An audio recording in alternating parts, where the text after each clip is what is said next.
understand why we are disengaged. It can tell who is most productive, but it can't sense who is quietly burning out. So yes, AI may be the brain, but HR must remain the heart. Because when the heart and brain work together, that's when organizations truly thrive. So the call to action is this. What's going to be the role of future HR professionals in this AI era? Is it to make sure that technology amplifies humanity or to replace it? Is it to ensure that AI doesn't just hire smarter talent, but helps to build kinder workplaces? Is it to train machines and also retrain humans to adapt, evolve, and collaborate? Let's be bold enough today to automate tasks and wise enough to never automate empathy. So in closing, AI and HR are like that odd couple we can't stop rooting for. One is logical, the other is emotional. One calculates, the other connects. Together, they are rewriting the rule book of work. So as we step into this age of smart talent, let's remember, it is not artificial intelligence that will define the future. It is authentic intention. Thank you, and don't worry. No AI wrote this speech. Okay, maybe just a little bit. Thank you very much. I'd like to welcome Oluwatosin Owade to introduce the discussants. The Samson Iyayi this morning.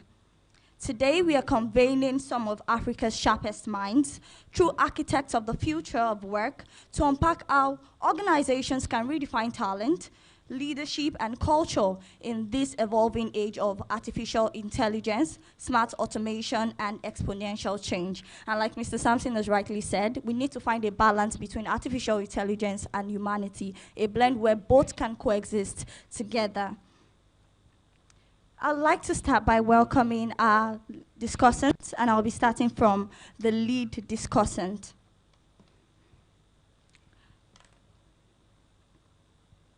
Our lead discussant is a man who needs little introduction. His profile speaks for him adequately. He is a leading voice in corporate governance, leadership development, and executive education across Africa. He is the Director of Executive Education at the Lagos Business School, an alumnus of the National Institute of Policy and Strategic Studies, and a globally respected thought leader and in board leadership and human capital strategy. Please join me in welcoming our lead discussant, Mr. Victor Aderele Banjo.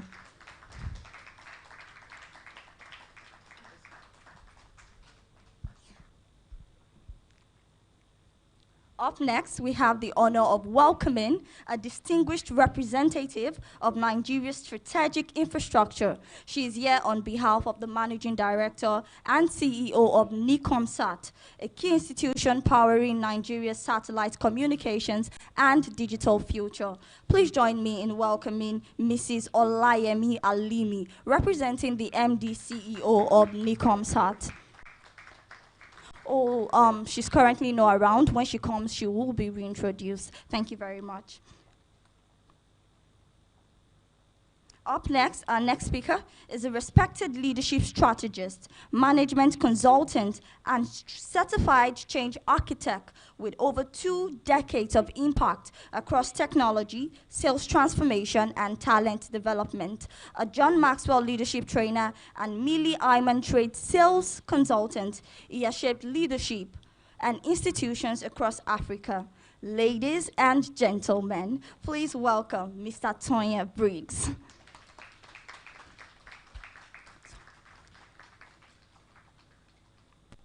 Thank you very much, Mr. Briggs. Our next speaker is a visionary C-suite executive and organizational development strategist whose impact spans across sub-Saharan Africa, from telecommunications to fintech, oil and gas, and enterprise transformation. He is the founder and managing partner of Rickerton Consulting and a respected voice building future-ready African talent ecosystems. Please welcome Mr. Michael Alasa. Is equally not around at the moment. As soon as he comes, we'll be introducing him. Thank you. Our next speaker is a forward-thinking HR leader, CEO of Deluxe HR, and author of acclaimed career guide, Getting Hired.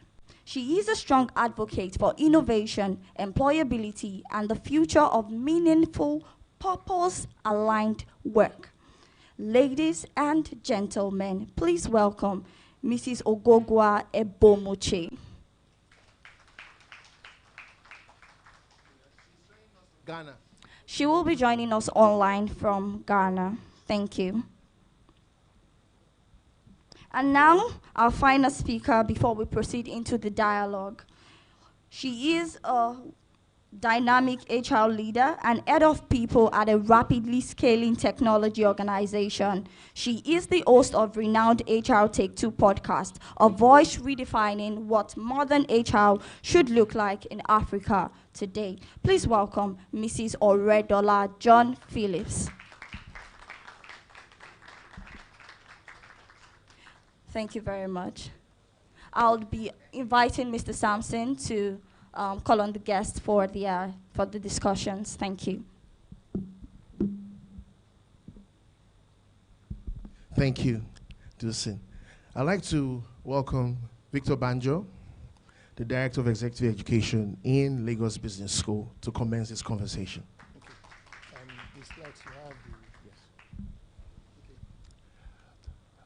My distinguished ladies and gentlemen, and I see some of our elders in the room. It's good to have you here. Because we followed some paths in order to get to where we are. And for all of you who have created the time to be here today, thank you very much for being here.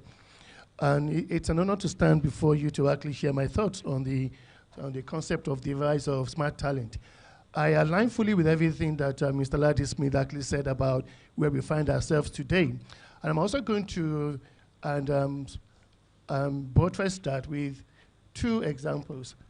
Okay, let's skip this. Now, this is because I'm in a business school and we teach with case studies. So what's here on the screen is a case study. This is a real life situation of actually a project I handled. I used to work for BAT, British American Tobacco. And when we decided to build a factory in Ibadan in 2001, I was appointed as the operations lead for the project in terms of to lead the HR project from conception to delivery and ensure we get people to work in that factory. From the point where we laid the foundation, I was part of the project team. And I worked with some really smart people. We were smart enough to actually do what? To basically do what is acknowledged as one of the best recruitment projects in the BAT world as of 2002, 2003. BAT announced an investment of $150 million in Nigeria to build a factory. Many of you, I'm sure whenever you go on the express, you see that factory. It was sweat and blood for many of us. Sometimes even, accidents while you're traveling from Lagos to Ibadan to implement the project. In 2002, I gave this report to the global board of what we achieved in 2002 to get the factory started. We didn't have AI, just like Mr. Laddy Smith said and Sampson said, but there was no AI. You didn't have automation. So we had to physically receive 20,000 plus CVs. And you know how they come. Many of them just come, people drop them at your gate, because email access was also limited. So, and then, in my team, I had people like Stephen Chiazo, Bola Otubu, Fumi Suleiman, myself, Vitus Isingwa. There were 6 of us. So we had to actually use our time to actually search through 20,400 CVs, day and night, to actually do what we normally do, get people to decide who will be invited to do aptitude test. Out of those 20,000 plus, we settled for 2,500 people based on our best judgment of who actually met the prescribed criteria. And BAT has a global methodology. Before you get employed, we take you to an assessment center. It's expensive, but it actually helps to review some of the competencies you actually want to see and actually match to the job to make what we call like a fit for job, fit for purpose more obvious. We conducted 53 of those assessment centers. And at the end of the day, how many people they do employ? 206. when I sat down a few years later to actually do the cost of all that entire project, and I wished, why didn't we have AI?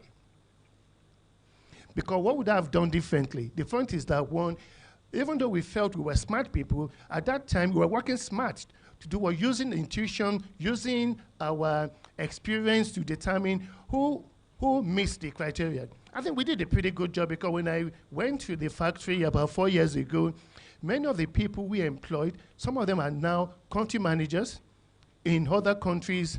I mean, in Barbados, in Jamaica, country manager in Cameroon. I mean, we did a good job. If I can beat my very, and my chest is my chest hurts, by the way. And I'm going to use another example to buttress what you just said. So the question is, was this the best today? If I'm going to do a similar project, do you think I'll do it this way? It would be foolhardy of me to attempt to do what I did in 2002 the way it is today. I'm going to employ my best friends' algorithms. I'm going to use the access to data that it will do for me. Today in my current organization, Lagos Business School, one of the things we do is we have our email addresses, info@helpes.edu.ng, execed.edu.ng. We receive a lot of emails. And at one point, my team members, they were getting bogged down. Doing what? Just responding to emails. Guess what we did early this year? We deployed. What did we deploy? Yeah, we deployed an agent. So because what we also realized was that last year we took on a project to say, well, we need to reach out to more people across many more countries. But the challenge is those people are not awake when we are awake. So why should we only do business when we are awake? So by deploying Nexa, which is actually the agent we have in place, it means that even while we sleep here, we are working. And we have trained, I don't know if you do call it an agent or my colleague called Nexa. We have trained her so well because we have what did we do? All the questions we've ever received, requesting for information from us. What did we do? We collated everything and we fed them into our AI tool with answers. So when the questions come now, what does it do? And it's even thinking faster than us. That is the most scary thing. And it thinks faster. It asks you for your name, asks you for, oh, by the way, you haven't told me your phone number. I need it in order to be able to do this for you. Because we piloted it in-house about 3 months amongst ourselves to understand that will this do what we want it to do? It schedules meetings for us and then tells the Victor, please confirm that you're available for this meeting. So I was saying to Yemi, so you have more of a co-worker than just basically a tool. So when you talk about, the kind of talent I will need today, if I'm going to deploy the kind of project I did in 2002, would actually be not somebody who had technical expertise, because all that is now available in a large form. I had open heart surgery in December 2024. Do I look like it?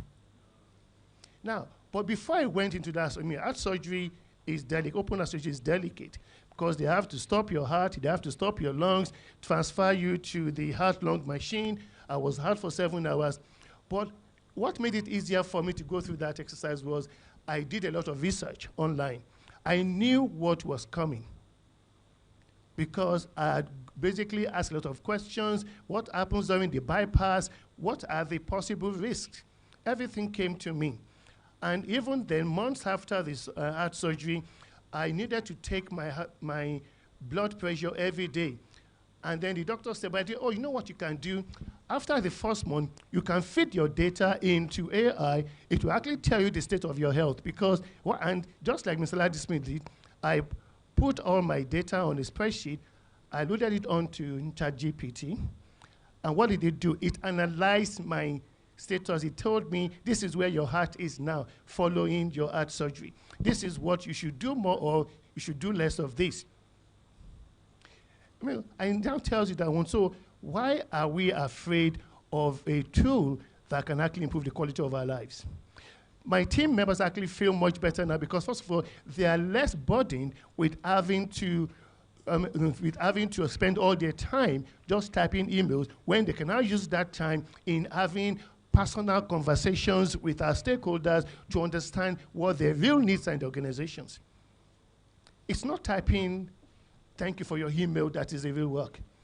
It's sitting with determining what are your L&D challenges and how can we help to co-create solutions. But the beauty of it is that one is just like a pilot in the cockpit, you put the plane on autopilot, but you always have what? The opportunity to do what? To take control. So even when the AI responds to your email, at every point, we can come in and basically, especially when we come into the office, because somebody sitting in China or Hong Kong, they send emails, they get an instant response from us immediately. So when we come in at 8, 9 a.m., then we now come in, so we take over and actually do the personal engagement. So to me, the AI does not replace us, it complements us. And that is why when you talk about the kind of talent we actually need, it's actually not somebody who is technically and knowledgeable. We're not talking about people who can demonstrate all these 5 competencies. And I like what Samson said about the empathy. What we have, many of you have seen a lot of AI movies, Hi Robot, all those things. The fact is that robots don't think with emotions. If you fall in love sometimes, be afraid of emotions because it might just make you might make decisions you won't make when you come out of it. So today, when I'm recruiting talent for my team today, I'm not keen on somebody who is an expert in executive education. In fact, many years ago, when I was in human resources, in BAT and Virgin, we had a problem. All of us, people who had degrees in HR, degrees in what you call industrial relations, but I remember what Akin Patterson told me, he said, but we need to actually build a brand for HR. There was nobody in HR that knew how to build brands. So what did I have to do? I had to go to the marketing functions. Say, I need someone to come and work in HR. They were shocked. But we got somebody from marketing to come and be in HR.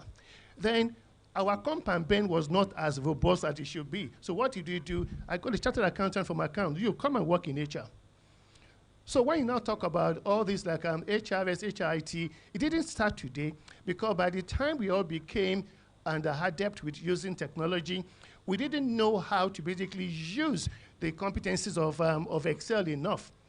Many of us, we could simply just create a table, hard the sums, but when it comes to macros, how many of us in HR knew how to do that? So we called on our friends in IT, can I have someone to come and work in HR? Some of those people that we brought in from other functions now provided greater value to us in terms of what we now call today analytics. We call being able to do what? Make sense of data.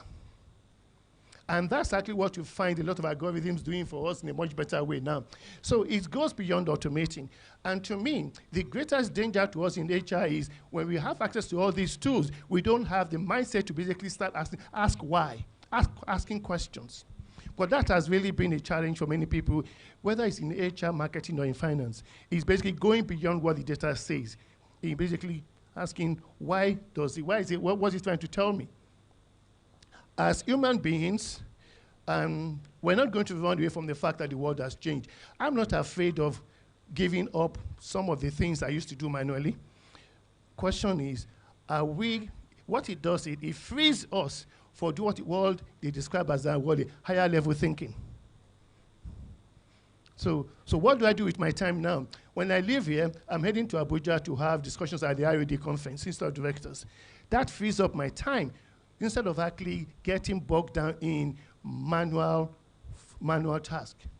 HR, we have to talk about, we need to be strategic. How many of us understand what strategy means? Part of being strategic means is that knowing which components of your job should I leave for AI while I do what, while I upgrade myself, upskill myself. Nobody in HR should be unemployed. Question is, if you think that your job is to do what, write offer letters, or basically draft job descriptions, let me tell you this. When I was going through this information, it struck me How many of you in your organizations have actually reviewed your job descriptions to remove components that were mainly manual before and basically say, those are no longer things that should be in JD. I audit JDs in a consulting capacity. In the last 1 year, 5 places I went to, the JDs have not changed. Whereas those functions are not being done by humans anymore. So what lessons have we learned? And then you now go into an appraisal session with that same JD, and you're wondering why people are disgruntled in their role. The job description no longer reflects the reality of the job you're asking them to do.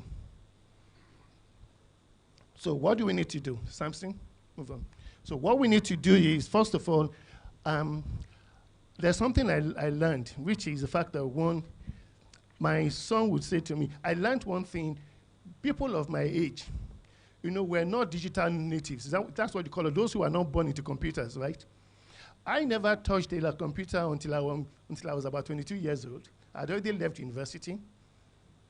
So whereas a lot of people, they were born, as you were born, and the tablet was you came to the world with a tablet in your hand.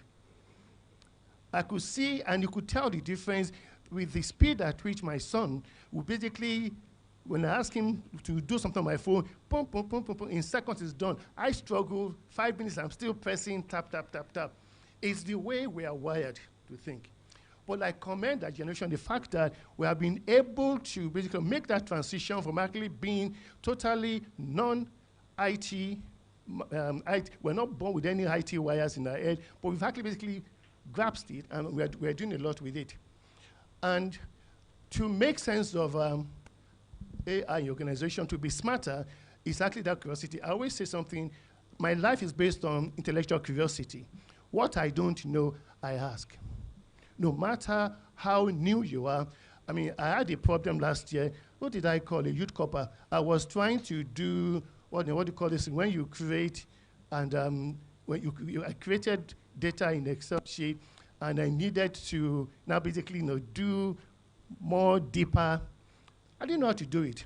But I saw this young copper who is always basically doing different coding. I said, come, this is what I want to do. Can you do it for me? He said, yes, I can. Yeah. Sit down. I said, no, take my seat and let me watch. One day, you could be director here, but I just enjoy it. And he was able to do all that for me, and formatting everything, and my dashboard looks better. So how did you do it? I said, I didn't do it. He did. Also, give honor to whom honor is due and help careers to actually grow. So that culture of curiosity, experimenting has actually helped me. And one thing we've also learned is when we adopt this data, we know about, I wish the lady was here from Nigomsat, because the importance is only use data for what you collect it. Otherwise, you could be exposed to a lot of, you call it whether ethical or legal challenges. I'm sure my colleagues will speak more to that as well. So I can't collect your data and then actually give it to somebody else who wants to invite you to a party. No, that cannot happen. So we must actually be very concerned about that. So I accept, and that's why I put that, I accept that one, AI has come to stay. It is transforming my organization. Now, part of the complaint have been able to remove is the fact that one, we sent an email, we didn't get any response. That is actually becoming one box we can say that should not happen. At least you will get an instant response. And for those of you who actually handle recruitment, the fact is that one, are you now able to sort your CVs better? Because one, and I'll show you, I'm going to show a few tools to ask you, how many of you are using those tools in your organization today? I think it's on the next slide. When we talked about, this is me. See, one thing we are also doing now is the fact that you don't have to travel far to learn. So this was me at LBS. We have this virtual reality studio, which we actually use as you see what I wrote there, to do dangerous things safely and expect things in an affordable manner. So what you can see is that right now, I'm about to jump from the 20th floor of a building. Because that's the reality of what's happening right there. Because with all the things I'm wearing, the algorithm has reshaped what I'm seeing, and I was actually screaming from the look of it because I was no longer standing on a plank of wood. I was suspended. Things would not have been possible if we did not embrace technology and also basically push the boat out a bit. We talk about blue ocean and stuff like that. If you want to actually remain in the dark, if you want to catch tiny fish, what do? Just stay by the water. Just stay by the riverside. But if you really want to catch all those bumper fish, the type they serve when you go for dinner at a hotel, those ones that will be as long like a crocodile like this. What you have to do, you have to put it being effective is the fact that your humanity is actually what is going to make the difference. Why am I going to Abuja? All the time I can send brochures and stuff to people to come, but I'm going to Abuja at this conference to do what? So I can meet humans. I can basically, engage and let them see the value that we can actually create. What I need AI to do is to actually help me to mop up after I have actually done my personal interface. It's not going to replace, AI will never replace me. How you know that? Or will replace you if you don't ever upskill yourself. Question is, like we keep saying this, first of all, what Victor Banjo can do with Mr. Smith is I can say, sir, it's a pleasure meeting you today. Can we have lunch or dinner? Hey, I can't have dinner with me. So, and you close big deals based on what? Personal interaction. I can turn up at Dr. Allah's office and say, sir, I was just passing around today, by the way, can I take you out for lunch? And that is the kind of thing where big deals are closed. And that is why I'm going to this Abuja conference, to close big deals based on what? Look me in the eye and tell me you won't do business with me. And so how are you going to win with smart talent? So AI has empowered me to ensure that, one, I'm improving what is called the customer engagement, the experience of saying, oh, I never got a response. That is something I want to say will never happen. And to also ensure that, one, am I being more competitive? I face big competition like many of you. If you're trying to get the best talent to work for your organization, are you the only one trying to sign them up? Imagine how many of you are football supporters, not Arsenal supporters. Because they think they're going to win the league this year, but they won't. But you know what happens when those players come on the market? All the big clubs actually want to sign them. It's the same thing that happens. So if you don't have the right tool that can actually help you identify the best candidate with the right fit, they'll be gone. So this is actually where you also need a good algorithm to actually help you. Best talents are not recruited when you want them. You should actually be, when you talk about talent hunting, sometimes it takes about 9-6 months while you're already doing the engagement. The offer only comes after all the real work has been done. So the culture you need to excel all comes from what? Realizing the fact that, one, you can't manage AI if you are not a superior thinker. Like I said, the answers we give when you send us a mail now were created by humans.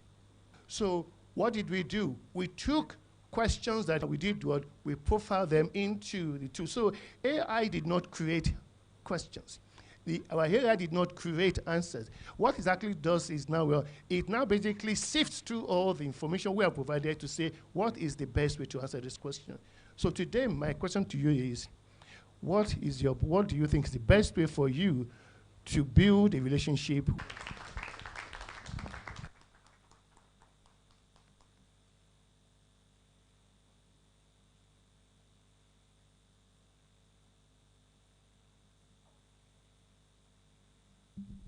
Thank you very much, sir. As you were making your presentation, Michael Alasa just walked in. We would like to invite him to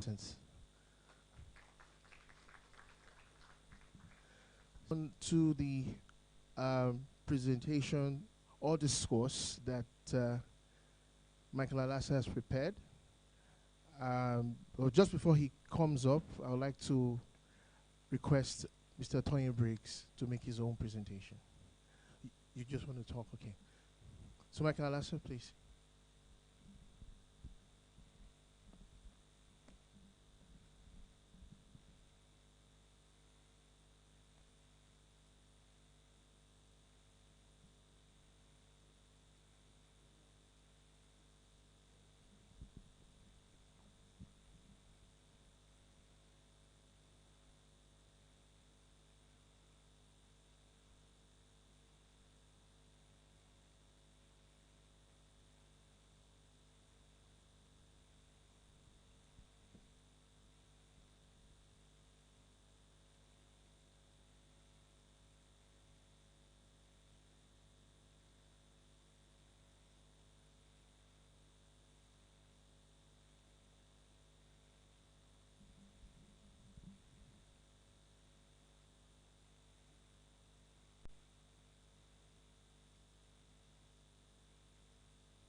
right.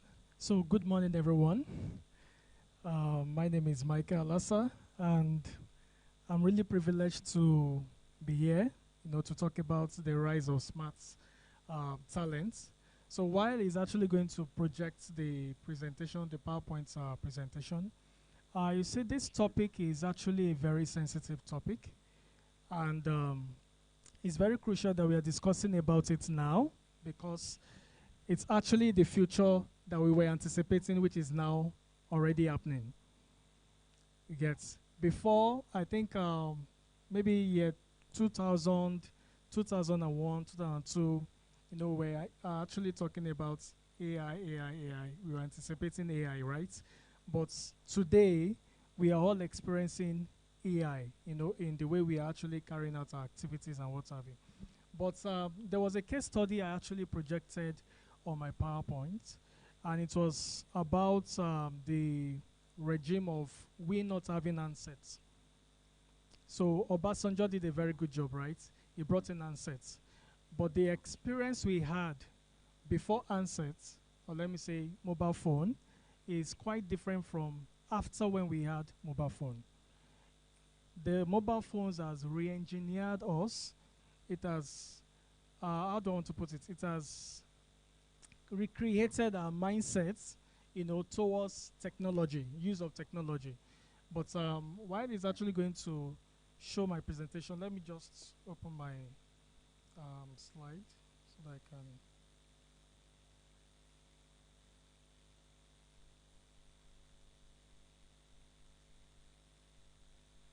So it was actually from scarcity to saturation, talking about a cell phone metaphor for human evolution.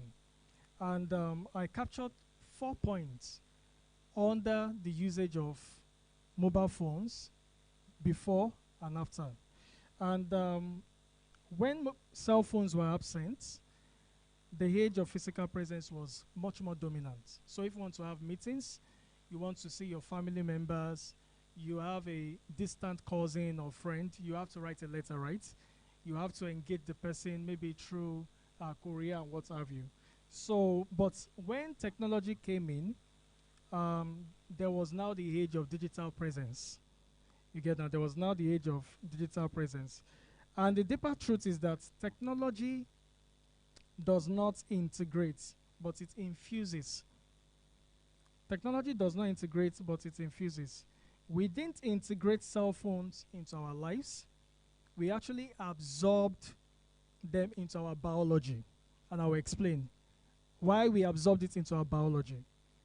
They actually became more like our cognitive, how do I want to put it?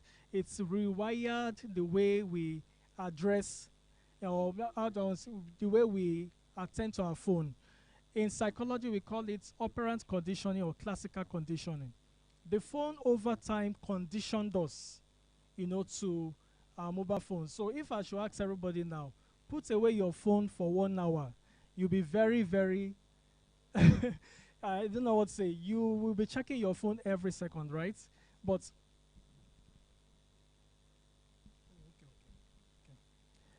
sorry, I have bedroom voice. Apologies.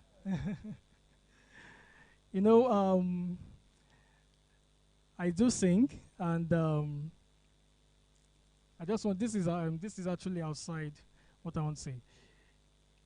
I do sing very well, and I was actually being figured out by my choir master because I used to do this bedroom singing, and for the first time when I went for training and what have you, I thought I was actually singing at the top of my voice. But when they told me, they said, no, you're actually using a bedroom voice. So my choir master now told me, said, you should have come, into the life of a woman and not actually a man. That you have a very thin voice and a bedroom voice. So ever since then, I've been trying my best to make sure that my voice is very masculine. But thank you for that attention. So I'll try to, is it better now? Is it very better? Very, very good. But it's not masculine enough, right? All right, so So let me just quickly, how I wish the PowerPoint is actually showing now. But I want to talk about, I want to just give us quick scenarios, right? So let's assume that it is year 2028, for example now, and you log in into your HR dashboard, and there is a request from your top performing recruiter. But here is the twist. The recruiter is not human. I'm talking about year 2028, or let's say year maybe 2050. Don't put it that way. Because we also need to think about the future. So it's so far. Okay, so let's say year 2028, for example now.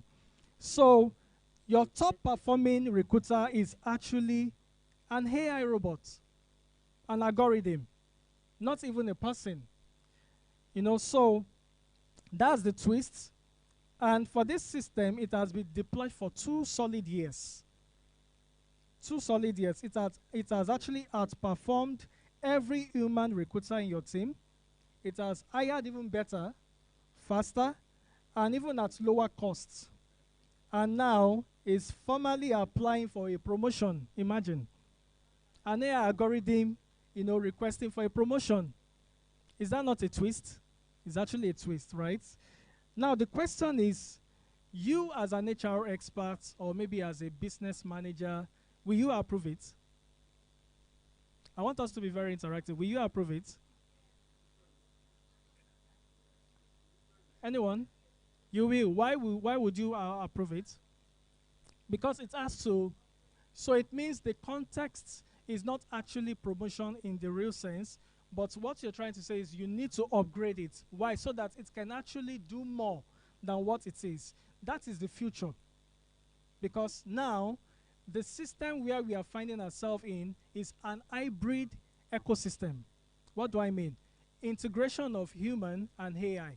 And we cannot do without it any longer because that is now the new terrain. And it's going to even get much more stronger. So, for example now, let's even think of maybe your first AI employee demanding maternity leave because it manages a caregiving robot swarm. Or an algorithm firing a human manager for underperformance. You know, AI, if you're able to train your AI very well, it can detect underperformance within the organization. Now imagine AI is now autopiloting some of these actions. Maybe you've given it a prompt and it's firing an underperformer even without your approval. That's the future because we need to anticipate that. So the real transformation is not actually digital. It's behavioral.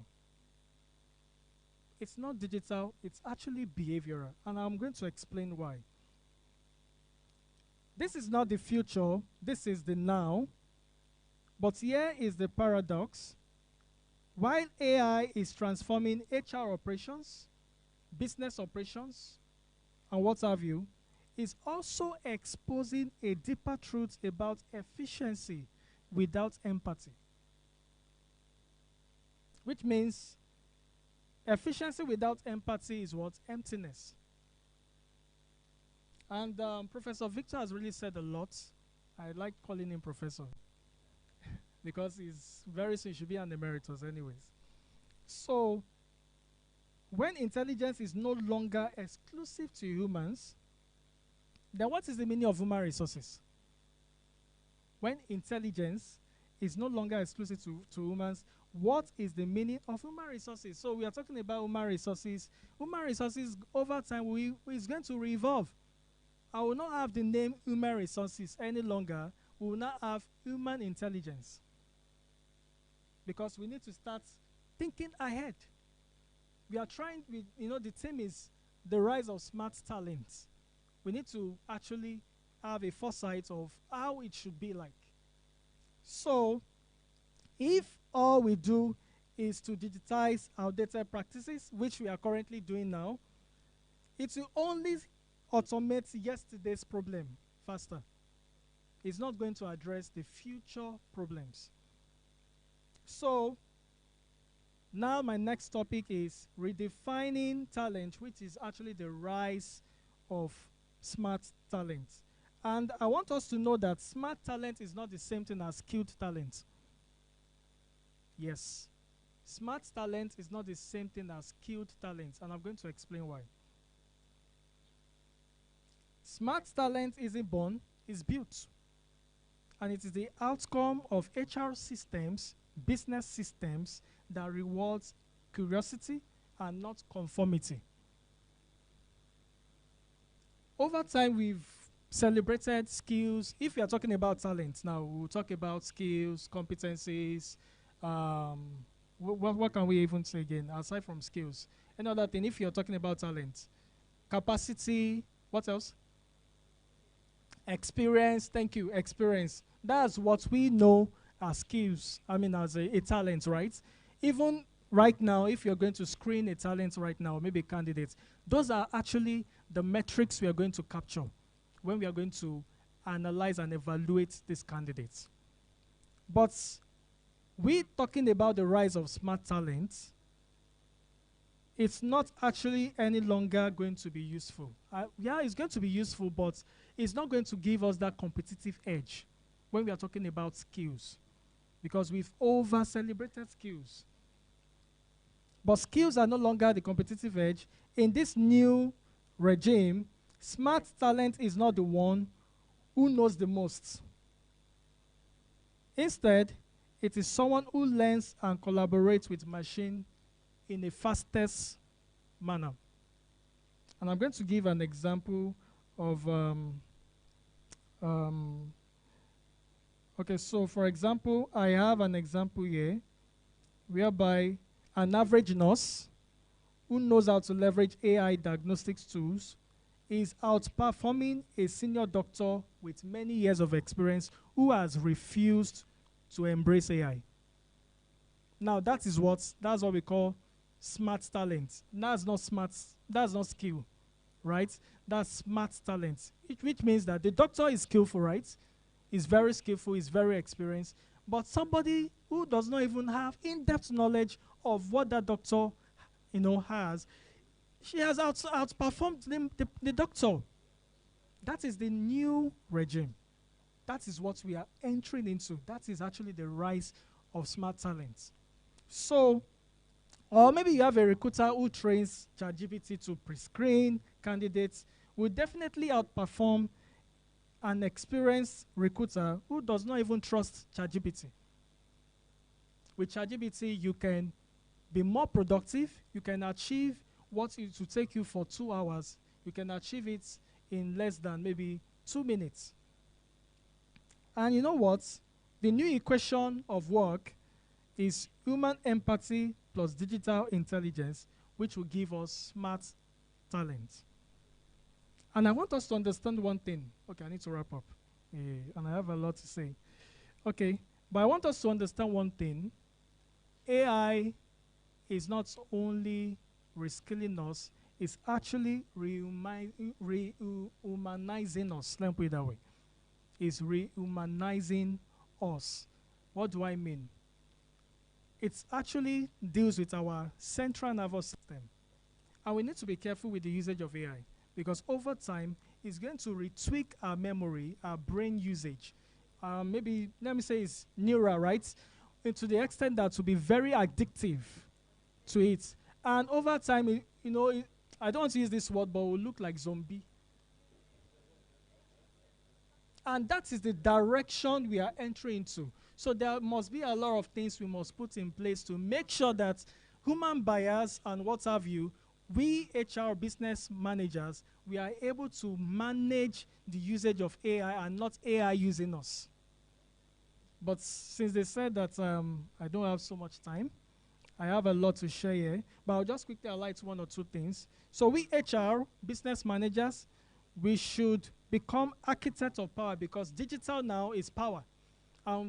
We business managers, HR leaders must know how to use it to the best optimum level, positively and not negatively, because you can make decisions. You can tell who should be fired. You can do what. So if empathy is not found in that process and you introduce bias, it is what you put in, garbage out. AI will do what? We interpret. Also, we also need to talk about, I would have loved to talk about job descriptions as well. Job description. Do you know that job description is already dead? Do we know? He spoke about resume. Job description is already dead because right now, what we have right now is fluid work system, not job description. Many of us have job description, I will just pack it under the table. It's not actually solving the real problem that we are meant to handle. So what I would have loved to talk about is, and that's actually the third disruption that has ever happened, the collapse of job description. You know, and of course, if something collapses, something else must rise up, right? So the collapse of job description is now giving us the rise of capability ecosystem, whereby over time, you will not have permanent staff in your company anymore. What you will have now is an ecosystem of different talents, gig workers, remote workers, some will be even fixed workers, permanent workers, but the system you'll be running this time around, and also you'll be having an AI worker, because you'll be having AI workers. I think 2 days ago I saw something online whereby AI can actually develop codes. It can develop a website for you from start to finish, and there's no need for you to have all this development team or what have you. It will move from one stage to another. They're already employees, and they will outperform even all these DevOps guys that you even pay so much, you know, for. So that ecosystem is going to change. You have a fluid work system, not even job description or what have you. It's actually going to change.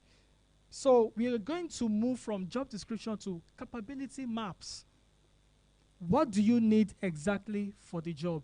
It's not about, okay, what can this person do? It's about what value can you bring right now, and I'm paying for it right away. And you get it done, and bye-bye. It's actually now going to be tax-oriented, project-based, and not JD anymore. And that is the future of we having smart talents, you know, in the space. Also, it's not going to be position-driven anymore. It's not going to be project-driven. So you can say you are the CEO, no, it's not be project-driven and not position-driven. Then the performance review will change. It will now be outcomes narrative and not performance, the way it is being mechanized. How, you know, you're going to say it's going to be annual. No, it's if you carry out a project now, that is performance on the spot. That is the new future of smart talent, because it's going to be measured right away and it will be calculated. And so we also need to talk about career paths. Career paths now is going to change to capability journeys. So it's actually, there's a lot that we can actually pick out from, you know, we're talking about the rise of smart talent. It is beyond what we think right now. And I don't think we are even prepared for it. Also, employees, as we have, will change from employees to workforce network. So, to wrap up, let me just wrap up.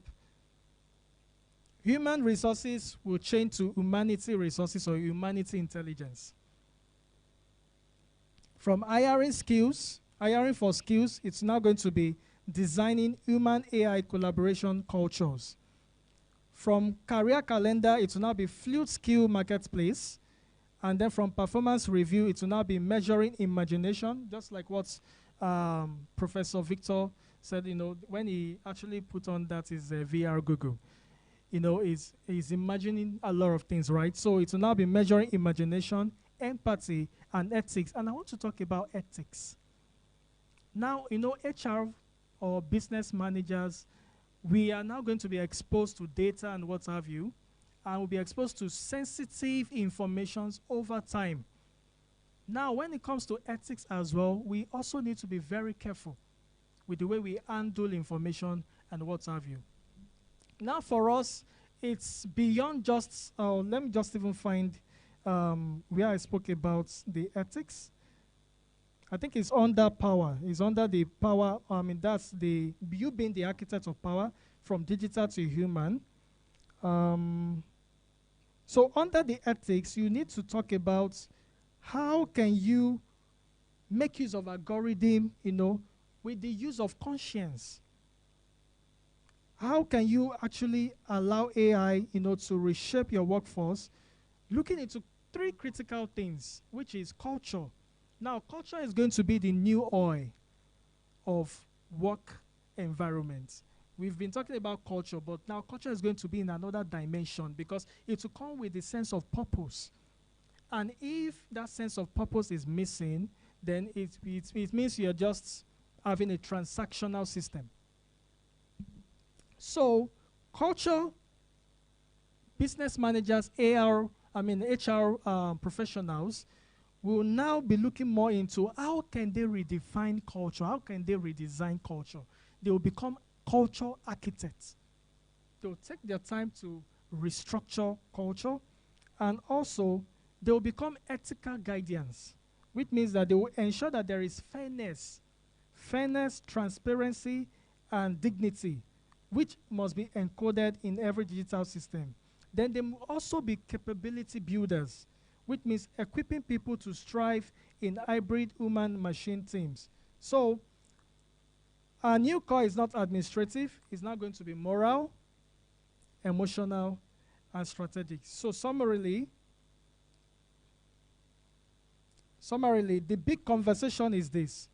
What does it mean to be human at work when machines are smarter than us? Yes. What does it mean, to be human at work when machines are smarter than us? So for we professionals, the future of HR, or let me say the future of business, is not about making processes faster or cheaper. That's actually a very small conversation. The biggest conversation right now is that our role as HR leaders, business leaders, and what have you, is not to compete with AI. Instead, because if we do, we'll lose the battle.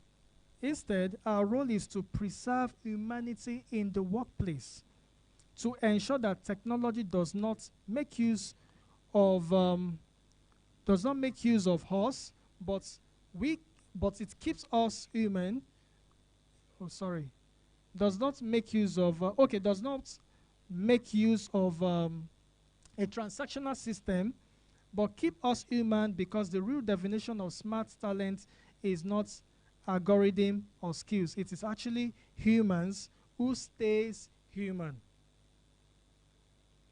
Which means you have to be creative, you have to be empathetic, you have to be adaptable while collaborating with AI. So the question I will leave with us is, will HR evolve to become the custodian of humanity in an AI-driven world? Or will we just quietly surrender and allow ourselves to be replaced by the way systems we built? Thank you.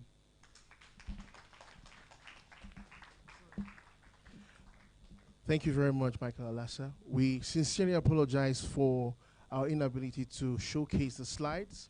We will send the slides to every participant, so don't worry about that. Thank you so much, Michael Alasa, for that very engaging conversation. So we're going to begin right now into the discussion and the discourse that we came here for.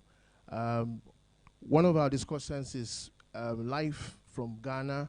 Once the media team confirms that she's able to speak, we'll also showcase her picture from Ghana. So I'd like to request that the two other discussants, Tony Briggs and Oridola John Phillips, share a few thoughts before the conversations begin in terms of the questions we'll be asking the discussants. Thank you.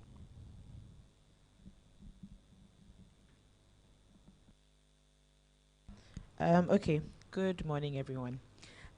So I think both the discussants have said a lot.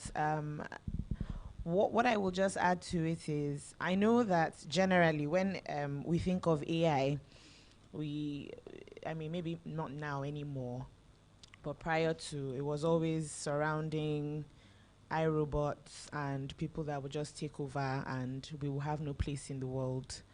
But I think the general takeaway is that HR and AI are to work hand in hand. AI is your companion. AI is there to help you It's a tool.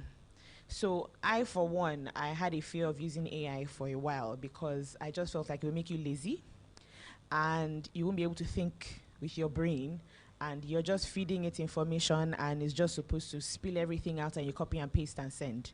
Some people do that, but like I said, AI is a tool. Your brain is still very relevant to the conversation, so it doesn't erase that.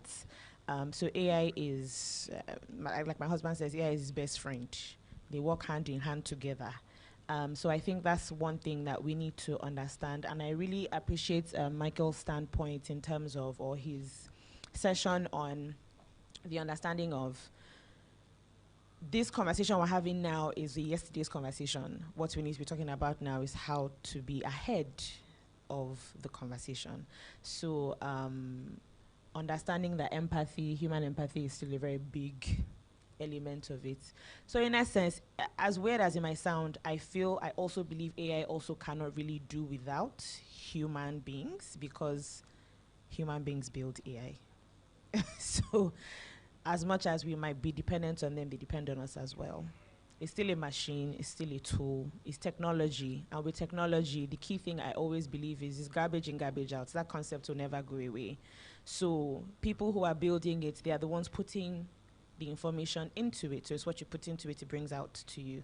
So I had an uncle who was trying to use AI to build something, and he was fighting with the AI. And I actually saw the conversational fight in code, which is interesting. And he said, oh, this tool is so stupid, it's not answering me. But yes, that's the thing. It responds to you. It cannot, as much as it was fighting him or he was fighting with it, in the end, what it produces is what he's told it to do. So I think the fear of what could be, I think we all need to remove that from our minds, because it would sort of always be there. But yeah, and then in terms of like smart talent, we as well, they've used the word upskilling a lot. I believe that's what it means when they say we as well need to be smart talent to be able to even hire smart talent and have the, I've forgotten the term you used, what is going to be in the future, the workforce, not, yes, a fluid work system, exactly. So to be able to have that, you yourself have to be a smart talent. So if you don't equip yourself with the necessary tools, you're the one who would be phased out. So we need to be mindful of that. So I'm hoping that this discussion is what carries us to start thinking and having those conversations in our various offices and in our spaces, so that we can be prepared for what 2028 will give to us. So, yeah. Thank you. Thank you so much. Well, my thoughts around AI, and one thing I think we need to lay emphasis on is on the word conceptualization, contextualize it. Because one of the challenges of Nigeria is that you do a lot of copy and paste, and that's why there are lots of failures. If you look at our economy, if you look at Nigeria, it's a hybrid. And so if you don't look at, like now, thank you, Prof, for what you shared. I mean, I come here, I wrote down Nexa.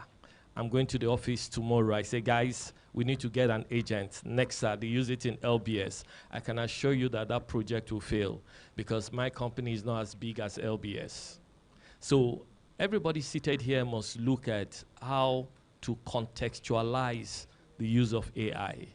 It's not just importing templates. And one of the things we must also understand is that the people who set it up, majority of them are from a different climate, different environment, speak a different language. So if you don't put that aspect of you into what you want from AI. I mean, I do a lot I manage sales teams across board, and we just had, we just put something on AI. We do some things with the HMO, and the product manager was like, okay, let's use AI. And when AI gave us the result, I started laughing. And it was like, Mr. Briggs, why are you laughing? I said, well, Prof has even answered the question. I said, somehow it removed the human element of what you need to do to get results. And I said, and that's why one critical skill, especially for those that use generative AI, one critical skill you need to build is the prompt engineering. you need to know how to put those specific prompts, how to refine your prompt so that it gives you the kind of results that it's applicable in your context. And the other thing, I thank you, Ladi, from what you shared, and which I just need to talk to HR practitioners. One of the things is that change is coming. We're now saying that HR will not replace, but Ladi mentioned something. Who will it replace? It's going to replace some people. So now, as HR people, do we have the courage to drive digital transformation? There are jobs that are going to be lost by automation. Now, are we, because, sorry, sir, I'm the one that picks a file from one table to the other. And HR has seen that, look, we're going to automate the process. How is HR going to help me if they don't tell me, Briggs, you need to retrain, this is going to happen to you? Because most times what happens is that we downsize people, and when we do the downsizing, it's like, what options do they have? So HR must begin to see themselves as the sustainability factor. We are the ones that create that sustainability. Because sometimes people, I've faced that before in my career where, you know, everybody here, I'm sure you've had that wake-up moment. And you're like, what next do I do? I mean, someone called me last week and said, Mr. Briggs, I just looked at my CV, and for 18 years, I've been chasing deposits. So what happens to me? Will I keep chasing deposits? And I said, well, I don't have all the answers. Let's have a drink, and let's talk. Now, he's at that point, getting to late 40s, and he's like, how do I do a career change? And the last thing I also want to say, because we're seeing a lot happen, I've been noticing that organizations are beginning to have what I call an age bias. So organizations are saying we need young blood, we need people that can drive AI, and all of that. I'm beginning to see it in certain organizations. And one of the things I tell people, if you go to Google and you find out that about 10 years ago, the people that drive the Google cybersecurity are ex-CIAs, ex-Israeli officials. Now, they employ them, but they don't have IT skills. And they're putting them to head cybersecurity. And that's where the power of the mind comes in. And just like what you said, thank you so much, sir. How do we integrate human mind to machine learning? Every organization is very different. You see, that basically is actually your competitive advantage. That human mind component, when you integrate the two, that's what really creates the power. So one of the things I just say is that, leaving this place, how would you contextualize what you're hearing so that it fits into what you're trying to achieve? Thank you. Thank you so much for your comments. We would like to commence with our open mic, but just before that begins, we'd like you to write down your questions and share with us so we can ask the discussants. But while that is going on, I'll be asking a couple of questions from my own script. So my first question goes to our lead discussant, Victor Banjo. Sir, in what ways can HR leaders design adaptive work environments or cultures that can nurture continuous learning and innovation? Thank you very much, Samson. I mean, okay, just to actually build on what my good friend Tony has said.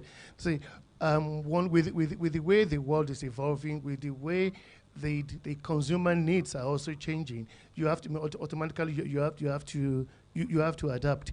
And I like what you said about the fact that the ageism.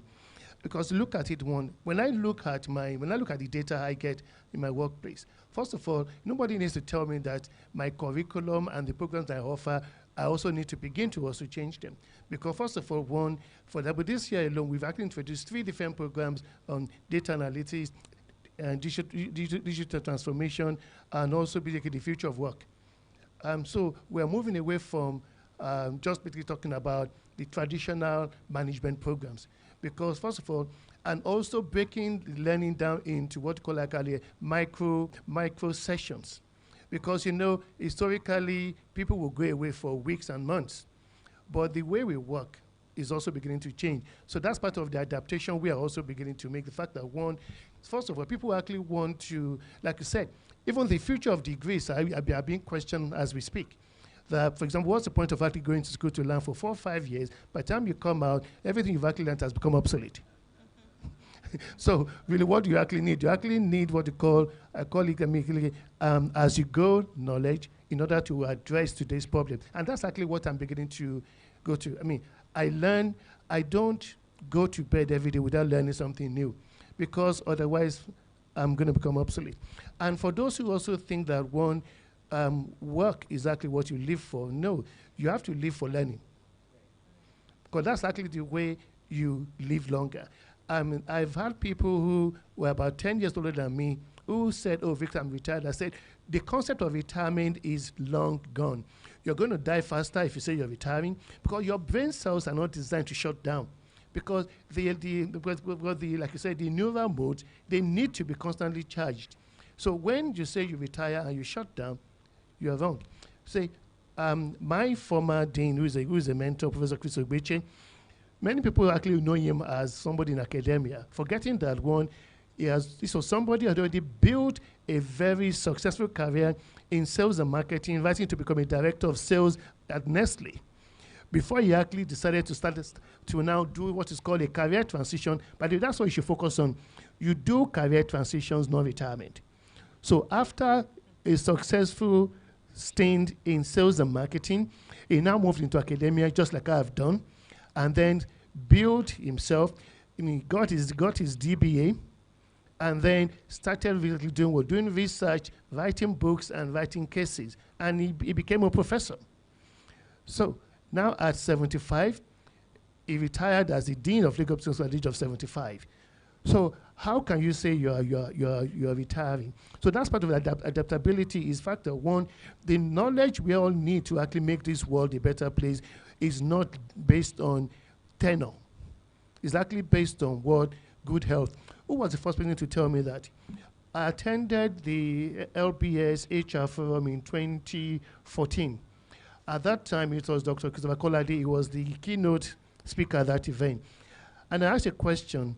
I said, why do you still come out and teach after all you've done? You have been MD, you have been CEO of Nigerian Broadcasting Corporation, you have been MD of Cadbury's. He said, and I quote, Victor, as long as I can get up, I wake up, I can see, I can hear, I can move my limbs, God still has a purpose for me. So I'll keep on getting up to come to work. And he kept on teaching at LBS until about 5-6 years ago. So adaptability in the workplace, it's all about your mind would actually do what you program it to do. And so that's for me is also, so as HR people, many of us, we look at people based on perception. We look at people we perceive they cannot do it. So once you shut me up based on my age, you are losing, not me, because I know I'm going to transfer my skills to other sectors where people actually value me, and I'm going to do great things. I mean, look how my own career has moved. From actually basically starting off in basically as a copywriter, sales and marketing, and then when I tell people that I've even been a forklift driver, but it's a competence I still use today, by the way. When I find myself at the building site, I can drive that forklift. They look at you. See, skills make sense when you actually create them as competencies that you can monetize. That's the way I work. Thank you. Skills make sense when you actually convert them to competencies that you can monetize. Thank you for that very succinct quote. My next question goes to Mrs. John Phillips. We are seeing a rising trend right now in the HR space where we have a lot of women occupying very strategic positions in the HR space. So how can women in leadership drive inclusion in the future of smart work? How can women in leadership drive inclusion and representation in the future of smart work? Well, I mean, we have to start now. We can't wait for the future. So, like you rightly said, women are now occupying space and should not be afraid to do so. Precisely that. And it's only when you lead by example that others are inclined to follow. So if you are taking up space, as they say, that's the phrase you hear a lot, take up space, take up space. For example, for myself, I use myself as an example. In my own office, in the entire management team, we're just 2 women, and there's about 14 of us. So, but I will say, and maybe again, that could depend on personality as well, but I would ride the wave. It's not, I'm not, you cannot talk me down or anything like that, but it's not to be a bully or to be obnoxious about it. You're, in plain terms, you speak with sense, you speak with intellect, you speak with knowledge, and if you occupy a space in that way, people are inclined to listen, right? And if what you say put to the test actually yields results, it's unlikely that you won't be part of the I mean, again, we would give exceptions in terms of, so night shift, for example, or working overnight. If she's inclined to do it, why not, right? It's really not about gender. It's more about who can actually do the job. So in terms of smart talent, I don't believe smart talent has a gender or a race or an age, like we've said. So without saying it, I don't even think that's a thing. It shouldn't be a thing. In the future, those things are irrelevant. If we're talking about AI as a staff, I don't believe AI has a gender, so why should it really matter? So there you go. Smart talent has no gender. Great speech. My next question goes to Toye Briggs. Sir, what can HR leaders build across,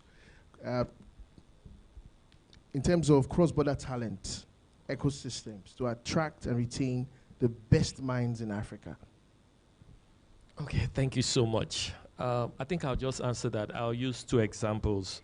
One, my wife got this international grant, and so what got me interested about it was her mentor is a Chinese lady who sits in Singapore, and she had an accountability partner who sits in Nairobi, Kenya. So I was wondering, your business is in Bagada, Lagos.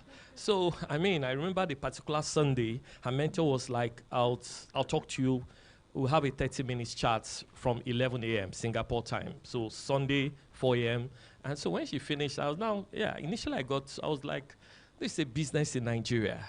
Then when I went to look at their website of this international entrepreneurship agency, for every awardee, the goal of the 9 months program is to ensure that you scale up. So the only way they can make her scale is to talk to somebody in different clime, because she comes and she talks. And so one of the things I also believe is that for that to happen, first we need to remove that border thinking. A lot of times in organizations, we have people that are territorial. But the key thing is you can't think functional. Like HR is not a function. It has to have an enterprise view. And we tried that recently, this early part of this year. We got a brief it was an NGO, and they wanted, one of the roles was a program manager. And they had this project, which was from a UN agency. And so I don't like getting involved, except when it comes to the last stage. So I told the team, you know what, when you're putting this, don't limit it to location. And they did, and they now profiled the CVs and got to me, and said, just give me top 7. And so we worked with ChatGPT, and we did the analysis, we did the gaps, and surprisingly, the guy who ChatGPT chose was a Jude guy who sits in Enugu. So when I was talking with the country manager, I said, this is your person. And he was like, this person is in Enugu.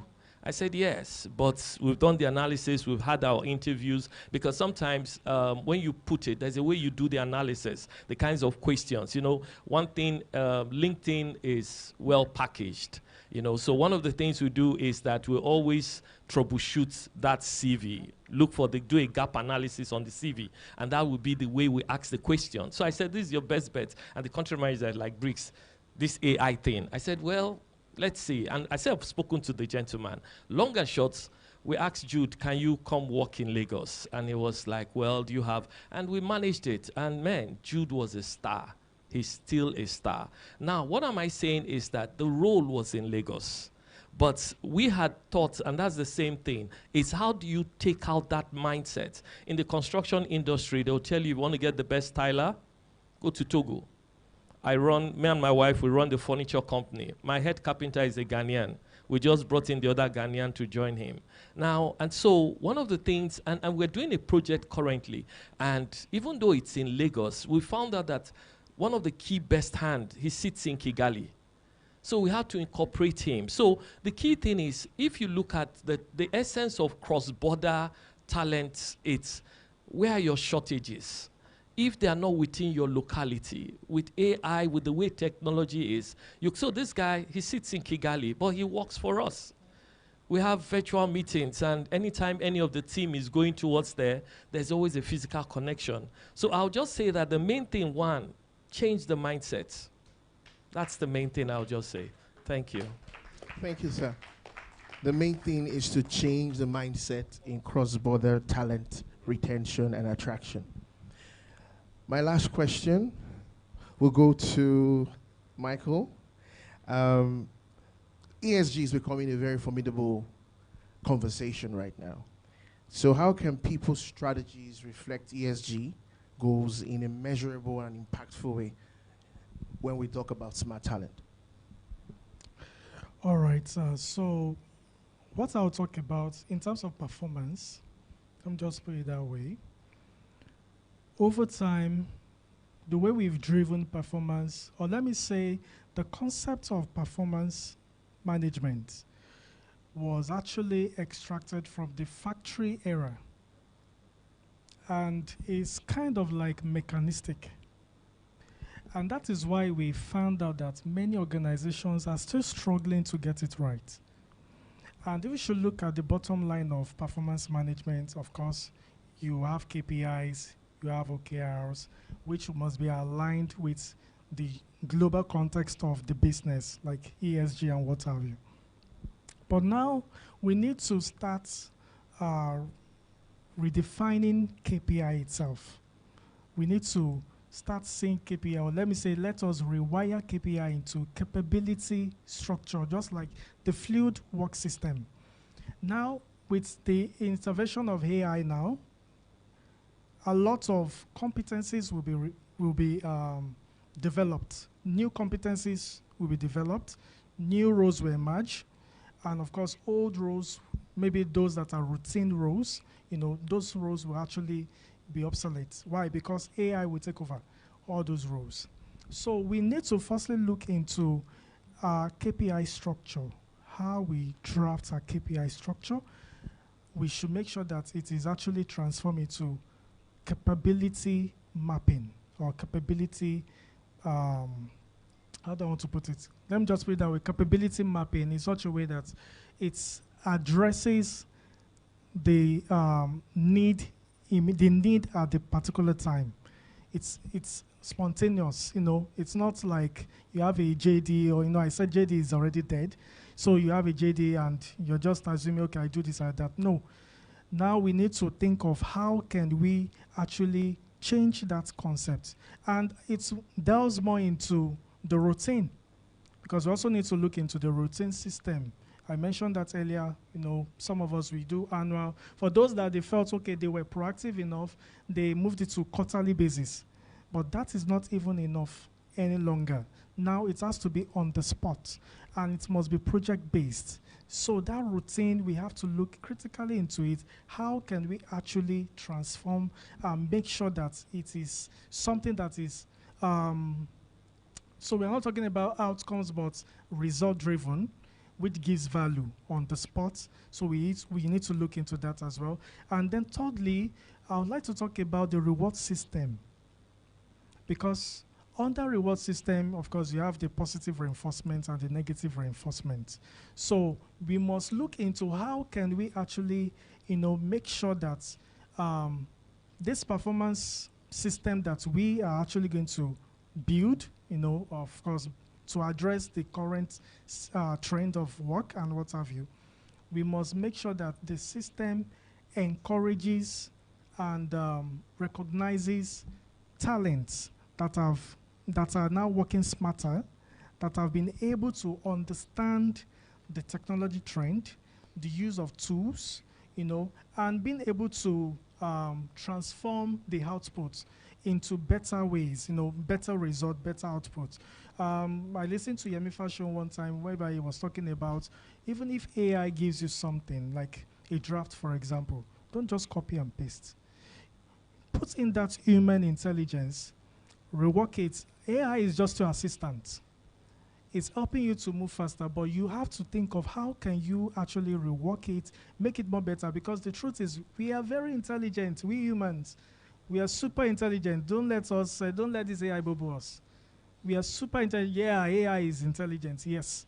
Why? Because it can do something in microseconds, nanoseconds. That's why they are saying it's very intelligent. But the truth is, they bombarded it with information. But for us, we need to find a way of, reinforcing that culture. And the system of reward will definitely push, or let me say, help in re-strategizing or reworking the culture mindset of the business. Just like what Mr. Gates said about how can you now rework the culture? Because what you are motivating, what you are encouraging, others will observe, others will emulate, and then it becomes the trend of the business. Maybe the third thing I would like to talk about is the integration of AI in the system, because AI definitely will help you to identify gaps, lapses, performers, and what have you, right? But you must also put in that human factor, that empathy aspect. Yes, AI will give you the results. It's going to define a lot of things, but please, no matter the outcome of AI, make sure it ends with human intelligence. So yes, it comes with results. This is the performance, and it is tied to the ESG and what have you, the environment, social. But you must be able to put in the human intelligence at the end factor, being the overall judge, because the truth is, performance must not be mechanistic. It must actually encourage talents to be revolving, whereby you come up with this skill set, before you know it again, you're revolving again, because AI, the more, like me now, I don't know how to code, but now I can use AI to develop many things without coding. And now, in fact, almost everybody here now can prompt indirectly, quote and unquote. Why? Because AI has actually made us to. So we should be able to look into that as well. Thank you very much. Thank you. So the thought is rejig the culture and encourage employees to continually evolve. Right. So we are getting into the open mic. If you have questions already written down, or you'd like to just indicate by raising up your hand, this is your session and this is your time. Thank you, sir.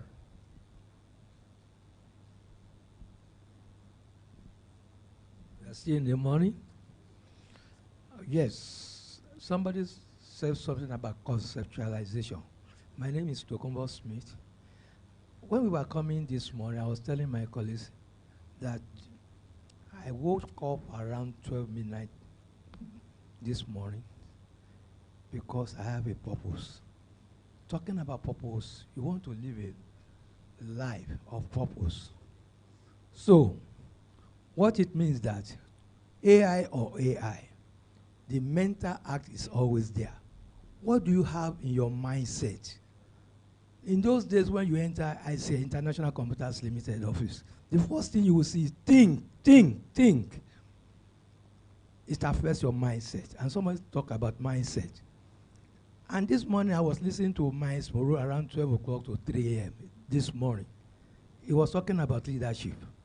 And I said, I wanted to get something out of leadership and adapt it to my own area of expertise, which is data protection, data privacy. So when I was listening to him, I was thinking within myself, what can I get from here to get to where I am going? I had to go to AI. In the past, I'll just call, somebody talk about collaboration with the youth. I'll just call one of my people, the youth, get me a postal on this. But these days, I don't ask them anymore. I just went to AI, I said, I want a poster on so here. AI will start asking you, do I put this, do I put this?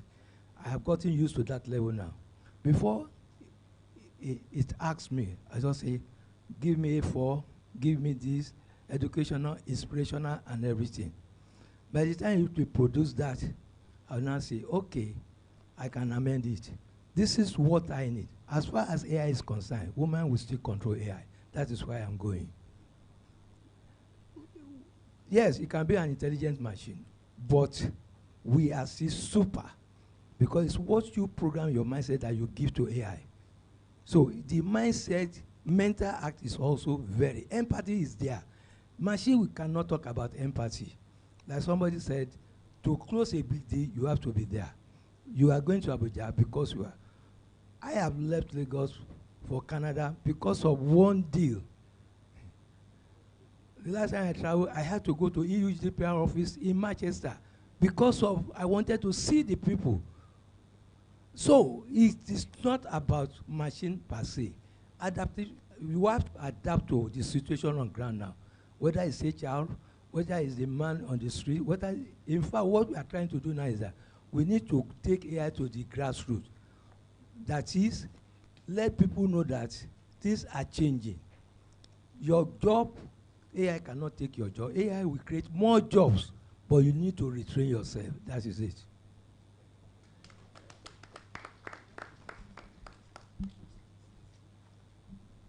Thank you very much, sir. AI truly cannot replace humans. I remember doing something for someone, and the person used AI totally for this work. And when the person put it in the academic plagiarism checkers, this work came out 99.9% plagiarized. And the person came back to me and said, what do I do? We have to submit this work. And I remember sitting with that paper, trying to turn it, make it human. And then when the person turned it in, it came out at 77%. And it dropped on my mind. Look for articles from 2005, 2010, before AI came, and look at how these people were writing before then. And I could see the clear difference. It was like the language structure of AI is totally different from ours. We explain things emotionally. We explain it in a way that you read it and you understand. AI uses very complex information. And I noticed that when I tell AI to do something, I give it back and I say, can you explain this to me in simple terms, please? So yeah, AI can definitely never replace us. Thank you very much, sir. Thank you once again, sir, for that. Do we have any other questions?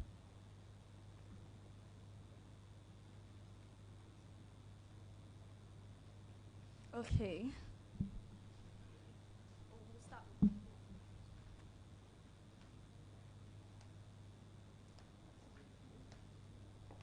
All right, good morning.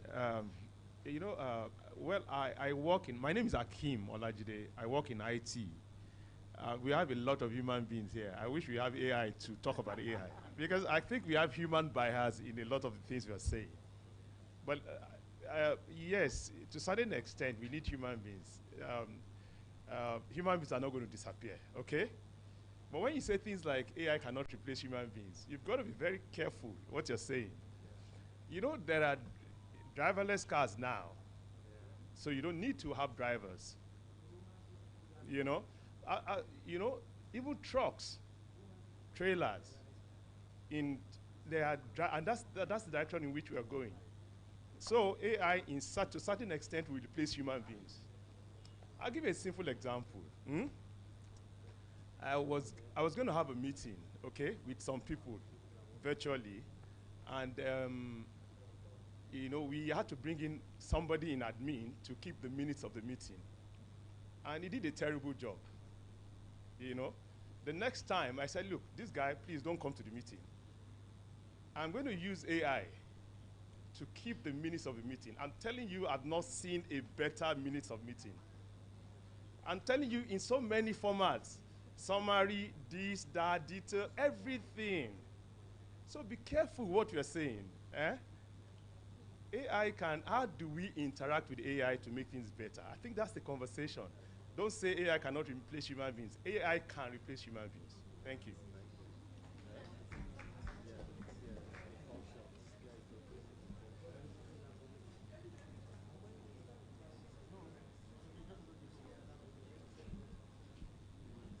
Good morning, everyone.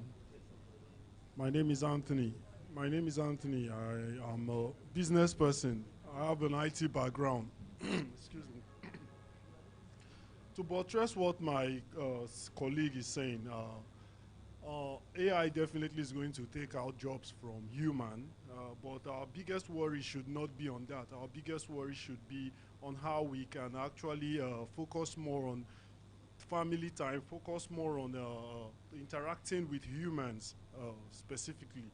And in that way, AI, to get the best out of AI, the best thing we should focus on is how to give a better prompt to get better solutions from AI. Those are where we should put our mind. Those are things we should be thinking more of, rather than thinking how AI is going to take our jobs. Because it's a good thing for AI to take our jobs. That will give us more time for our family time. That will give us more time. Yes, that would that will give us more. That will give us more time to play around and actually do what we are supposed to do rather than work. I am not of the kind of work. I believe we are not created to work. We are created to actually enjoy life. That is my style. That being said, so AI is a good thing. I started interacting with AI back in 2005 because I am well inclined in IT. So I came across an article where it says that in 2000 it was predicting 2020 then. It was predicting 2020. I saw the article at Fidelity Bank's head office. It was predicting that it will get to a point where people will no longer go to work. At a point where you, for lack of a better example, in an accident scene, you get to see where somebody, a car hits something and you see a spring coming out of it. It's not human. The person operating that stuff is at home, while the robot is already going to work and all of that. So this is going to give us a better time, like I said earlier, for family time and to enjoy life, basically. Thank you.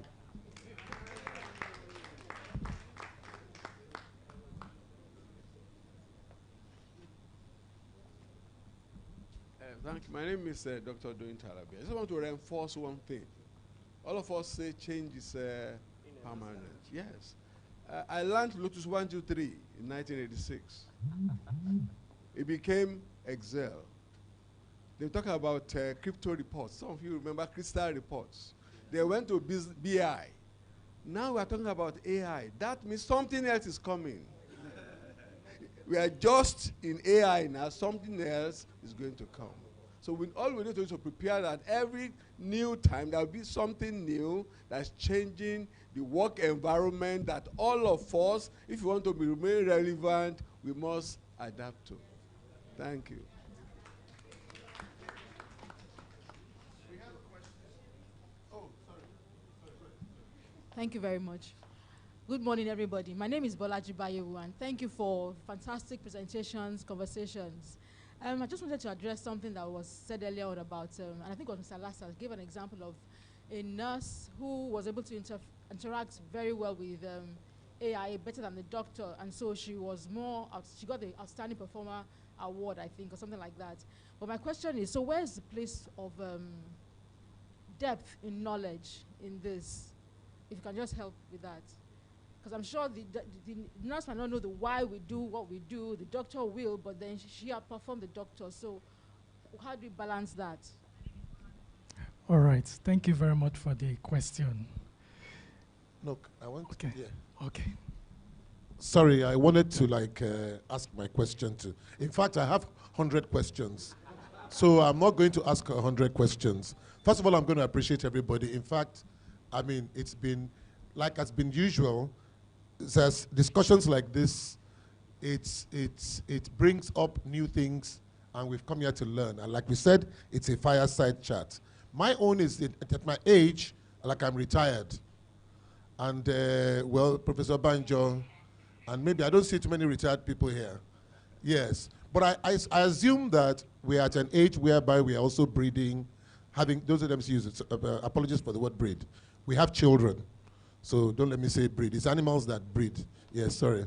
We have children that are of university age and they're studying.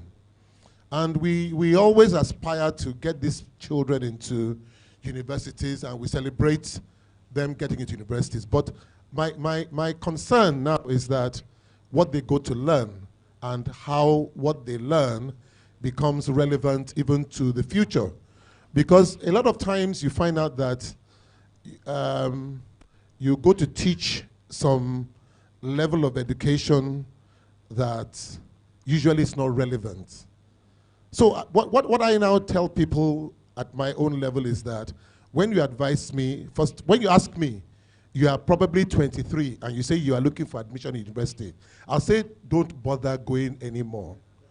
Why? Because I believe that by the time you spend another 5 years, you are probably 28. You are becoming at a level whereby you may not get a job. So I advise you, go and try to get a certification in something. So when you are still at a very young age, yes, I have now, in my own opinion, looked at university education as the school start of my days. You know, in those days, they say get a basic, just get school start. From school start, you can be something, whatever. Now, it has come to being getting a BSc. Getting a BSc is the foundation for you to start reasoning. So my concern now is that after spending so much and looking at the relevance of what they are being taught, you know, sometimes you even find students smarter than their lecturers these days. Some lecturers, unfortunately, sad to say that they are not even teaching. They are not, the knowledge is limited, very limited. I was having some discussions with some University of Lagos lecturers. I went to their staff club, and I looked at the discrepant nature of the, sorry, I hope there's no Unilag professor here. It was, their staff club was discrepant. There was, and I said this, to imagine that I went to this university, I feel very sad.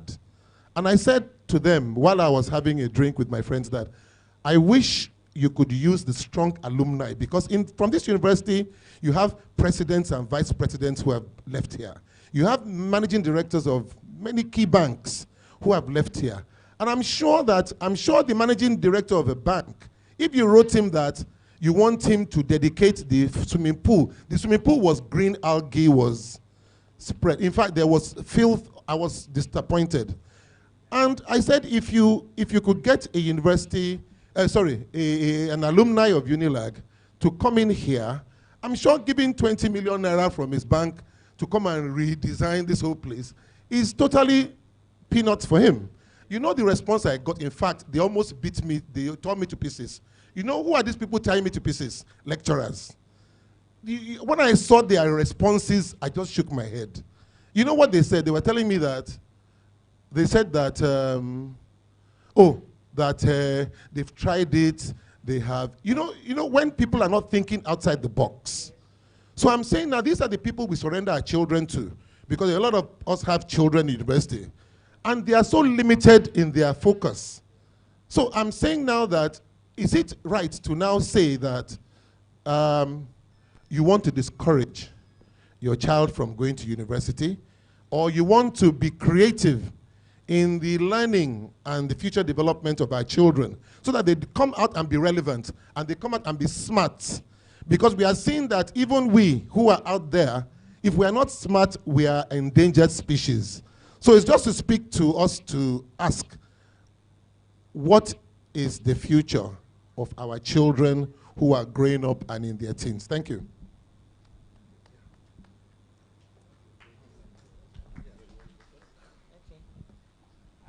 So I'd like to speak Just before your response, please. I'd like us to note that we also have a live audience, and some questions have come in from that platform, which will also be taken. I hope the conversation is quite engaging, and you're having a great time already. Thank you.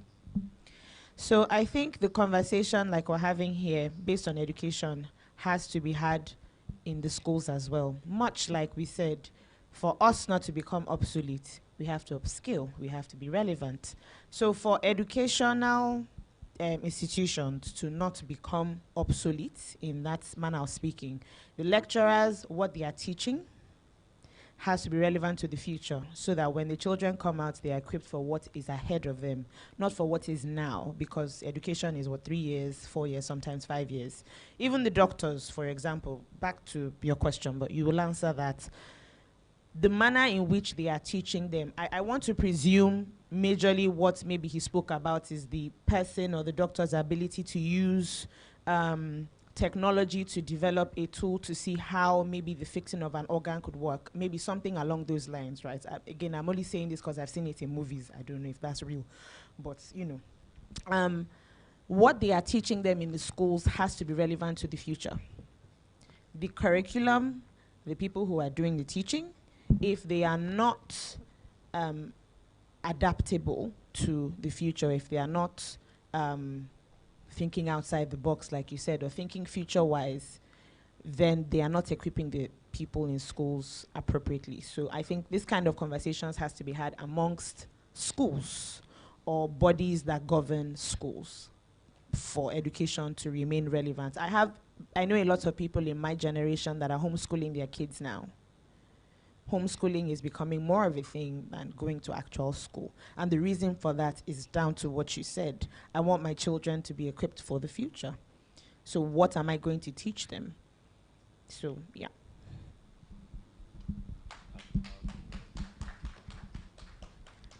So let me address his question, then I'll come to you. Now, education, as it is right now, is obsolete. Let me just put it that way. Because it's actually one-sided. And it's because of the way we've been wired right from when the colonial masters introduced education. Because if you should look at it very well, it's paper-based. But now people are talking about financial schools, business schools, technical schools. In fact, Nigeria needs to revisit technical schools because it's really affecting the economy. If you should go to, now, most organizations are now looking critically into skills, technical skills, and not degree certificates any longer. I remember this Tesla guy employed, I think, 13-year-old boy, I can't remember. And this guy is still in school, but he has one or two things that actually interested this man, and he employed him.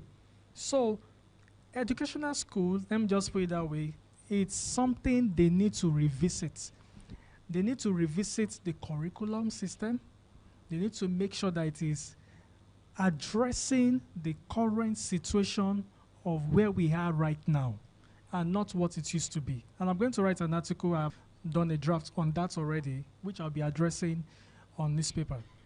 Because it is very critical right now. For me, I looked at it very well. Just like the way you mentioned it. My own kids, I'm looking at it that maybe they should not go to university or what have you. Maybe they should go to technical schools or the creative schools. We have young chaps, right from childhood, they are training, they would send them to athletic schools, gymnasium, football, and what have you, because they are talking about talent now. So they are training them right from childhood. Before you know it now, once they are 17 years old, 18 years old, 19 years old, they are top super strikers. Now, why? Because they've been able to train them and, rewire them. And that is the end goal.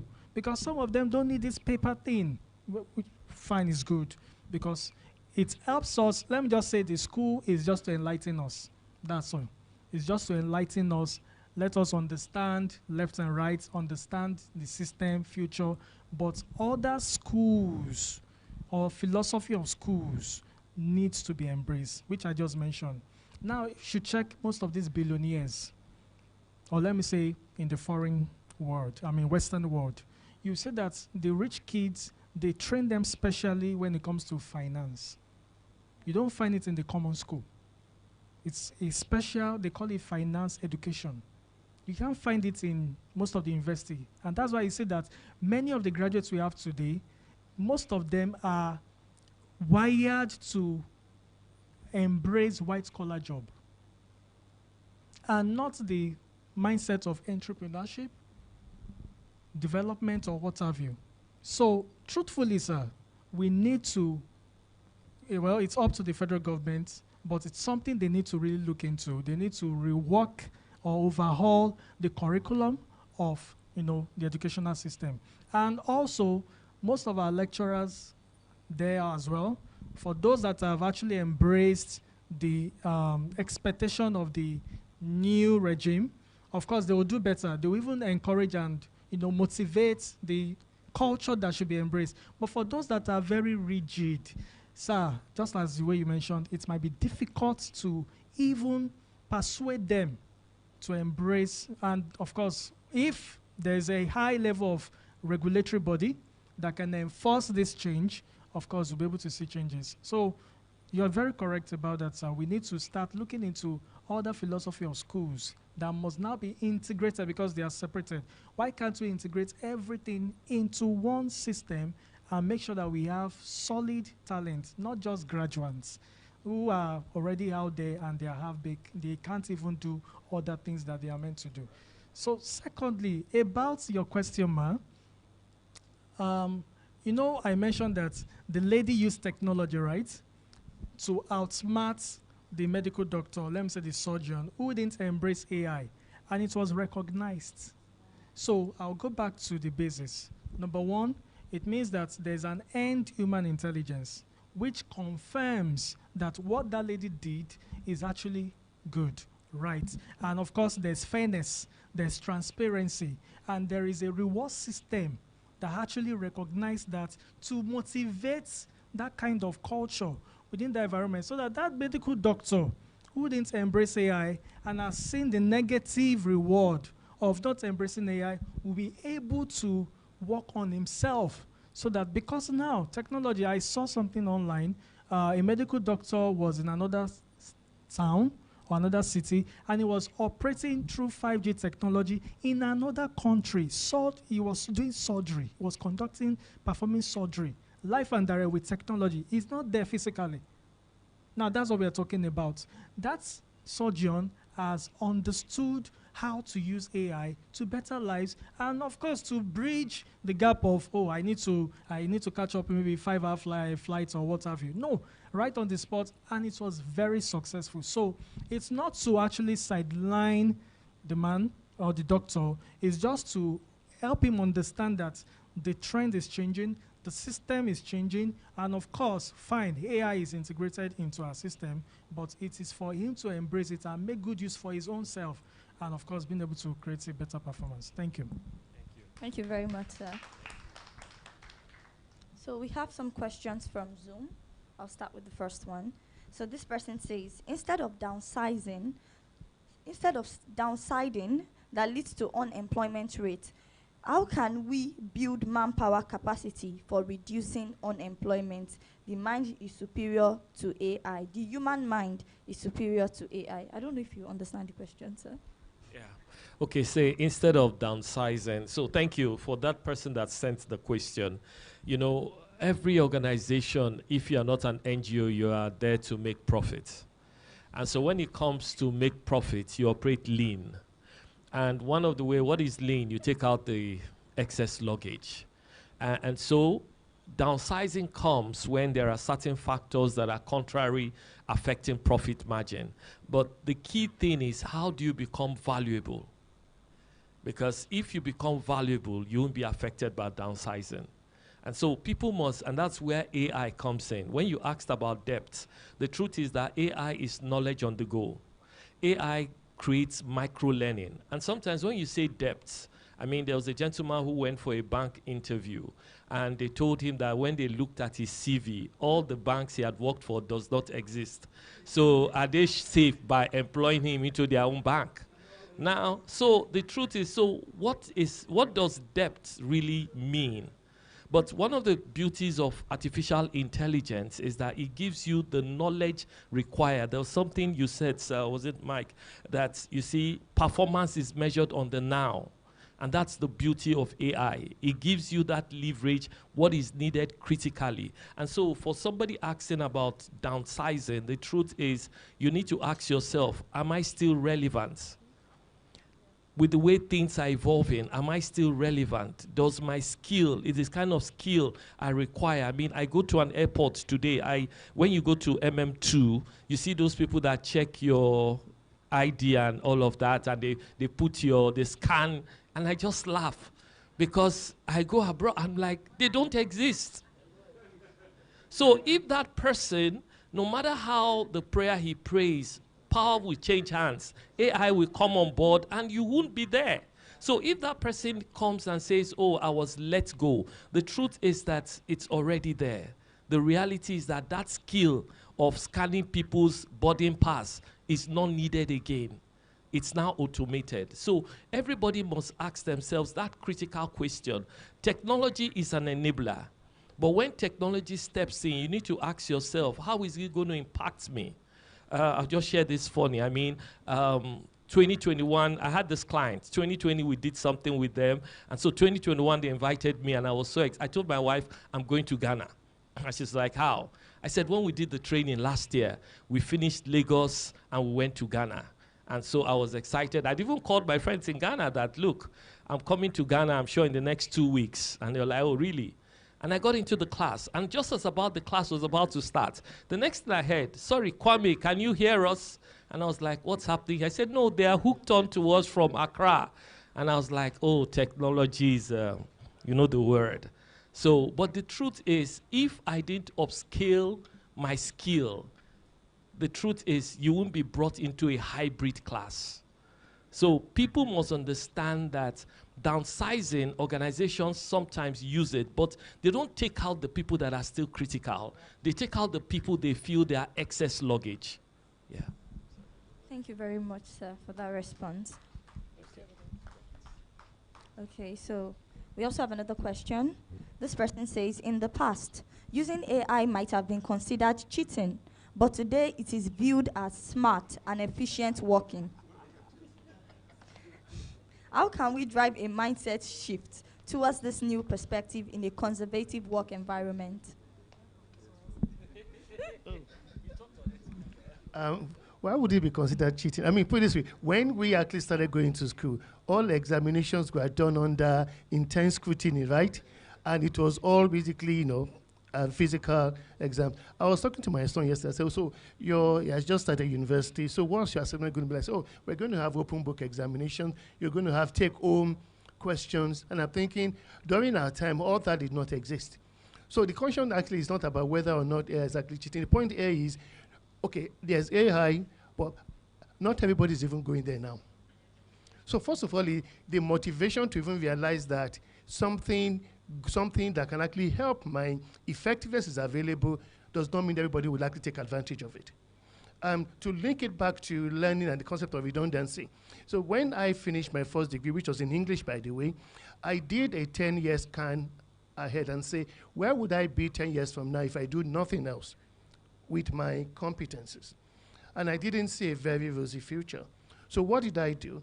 I made a decision to actually go back to school and do a postgraduate degree in human resource management. I did, by the way, what's called a psychometric evaluation, that what skills would you recommend for me to actually gain if I want to be relevant in Nigeria? And I got 3 options, by the way. The first one was that, okay, you could be a social worker. Second was actually prisons officer. This was based on my personality, by the way. You know, it was a personality profiling. And the third one was, okay, what was then called personnel management. And when I look at which one could I monetize, I love money. And so I opted for personnel management. So that's how I ended up doing my CIPD qualification. And of course, immediately I doubled my income. But again, 10 years later, I found myself at Institute of Directors, IOD. And I realized that, whoa, directors have a very important need. Succession planning, you know, sustainability, you know, building viable businesses.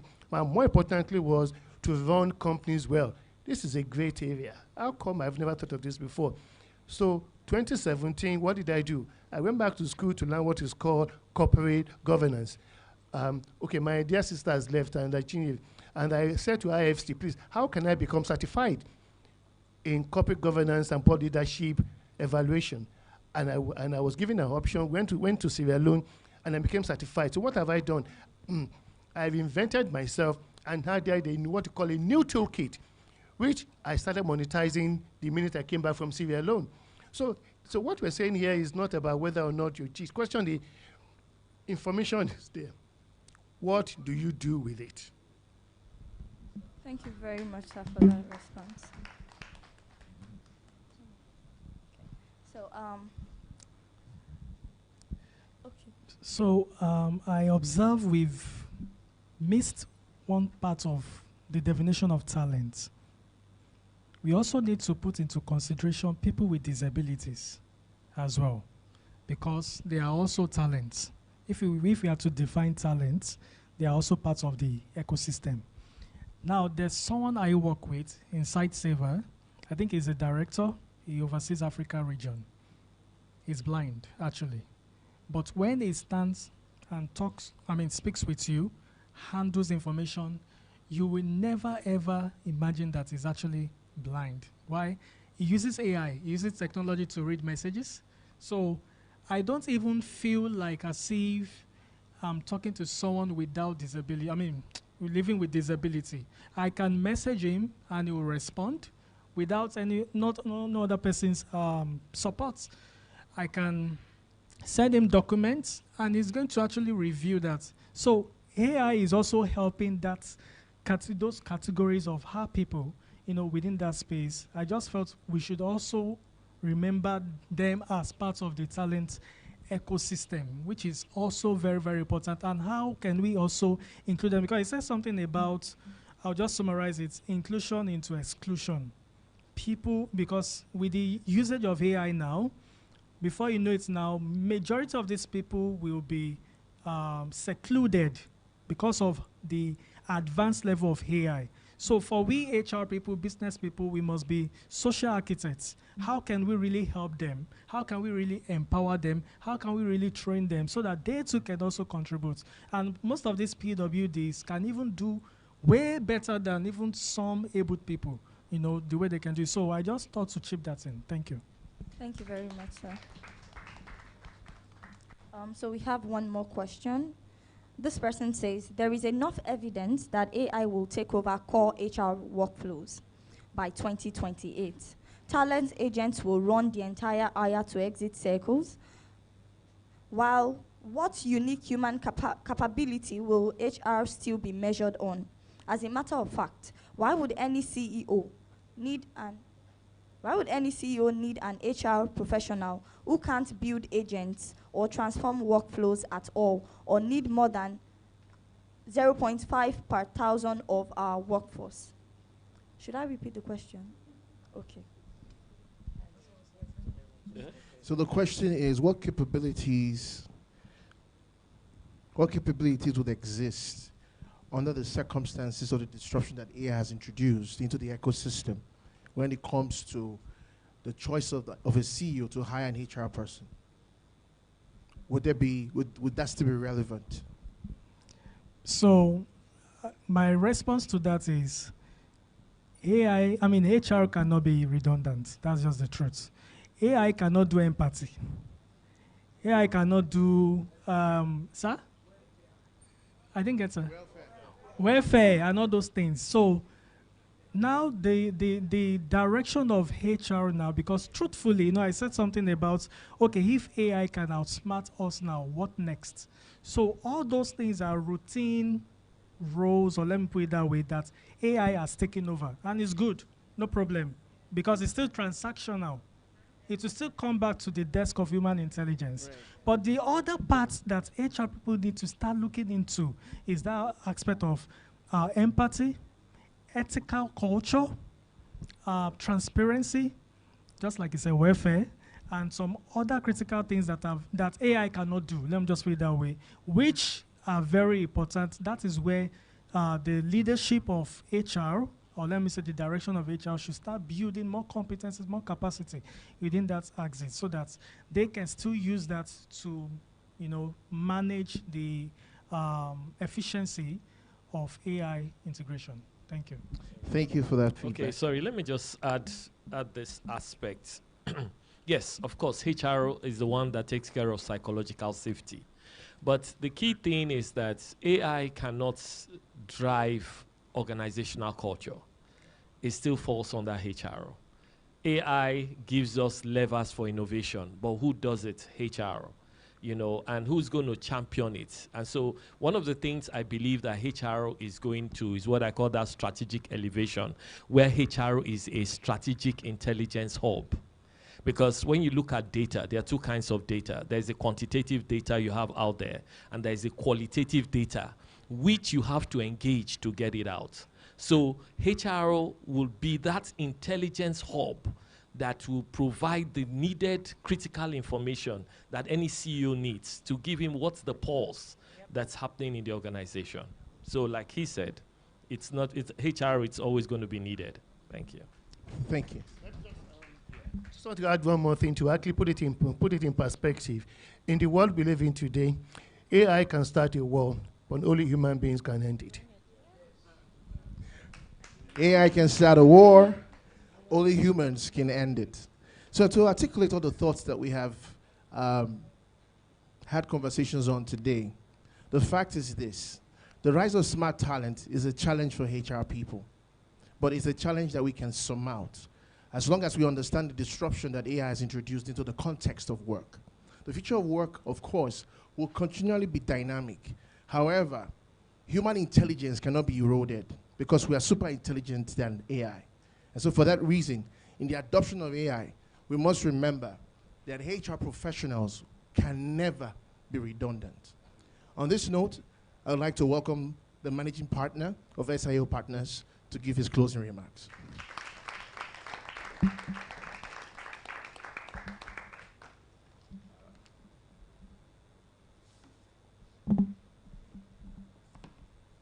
Thank you. There's a common quotation by Alvin Toffler. It said, "The illiterate of the 21st century will not be those who cannot read or write, but those who can learn, unlearn, and relearn." And that is what we are doing at the moment. Distinguished guests, esteemed speakers, ladies and gentlemen, good morning. It is indeed my singular honor and profound privilege to deliver the vote of thanks at the conclusion of what has been an inspiring and thought-provoking section on the rise of smart talent.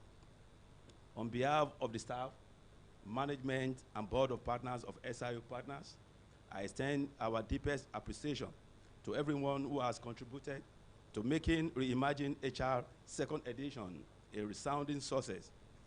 Today's event was not just another conference. It was a powerful convergence of ideas, innovation, and intelligence, a true celebration of the evolving world of human resources and technology in Nigeria and beyond. First, our heartfelt gratitude goes to our distinguished discussants who smoothly. Beyond this scene, your dedication made today's excellence possible. Indeed, today's section has been nothing short of awesome, rich in content, diverse in perspective, and inspiring in delivery. We leave this room better informed, and energized, and ready to redefine how we attract, develop, and retain smart talent in a rapidly changing world. Once again, on behalf of SIO, we say heartfelt thank you to everyone who made this event possible. May your journey homes be safe, and may the conversation that began here today continue to shape the future of work in Nigeria and across the world. Thank you, and God bless. Thank you very much. If you've noticed, we have some roll-up banners that speak to some of the products that we have at SIO. SIO is a multidisciplinary firm that engages in tax, audit, compliance, as well as human resource consulting. And we just introduced Click, which is an accounting software that integrates payroll, HR, and bookkeeping components. If you're interested, it's free for the next 6 months, so you can just scan the QR code and then engage. And we'll give you the support that you need if you're a small business owner. If you're a large business owner, well, you need this software. So sign up and let's give you the support that you need. Thank you. We have breakfast, because it's a breakfast meeting. So as you step out after the pictures and networking, please don't forget your breakfast. I want to thank you extremely for being here today, and I'd like to welcome my founding partner for a few comments. Thank you so much. Sorry, again, I was not meant to speak. I always break protocol, and I apologize for that. I break protocol because after a closing prayer or the grace, nobody should talk again.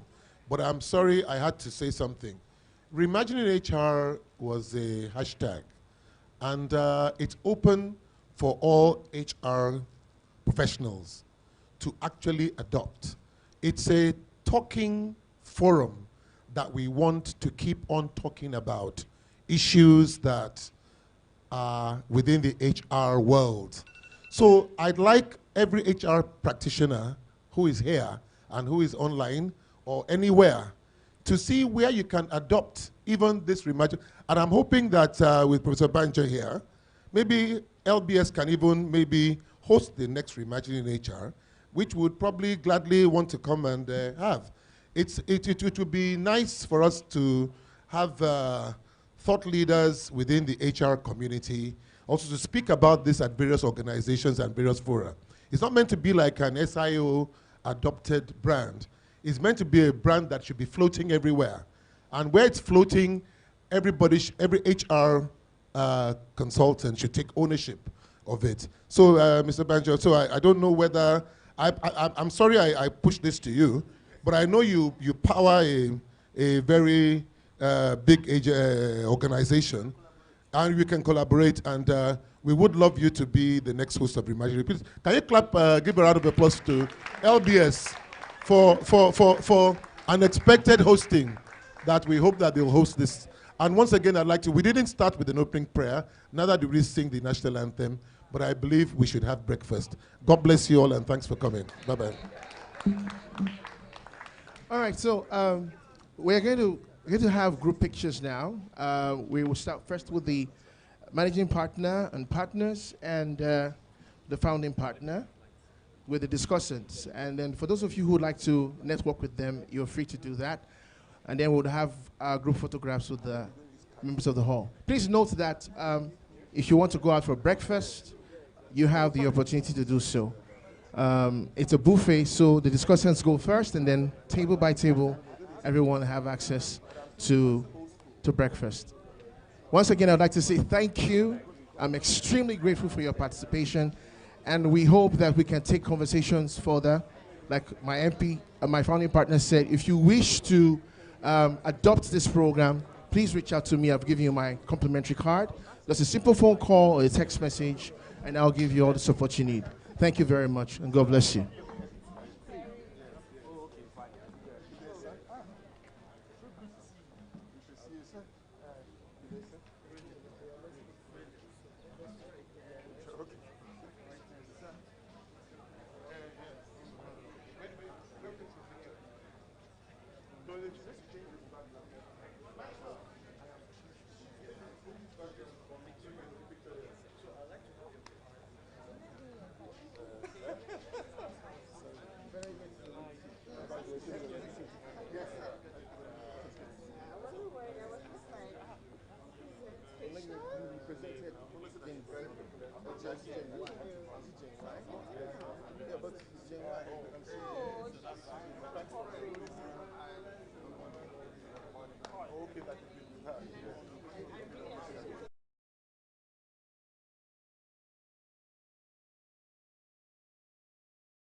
Inside here.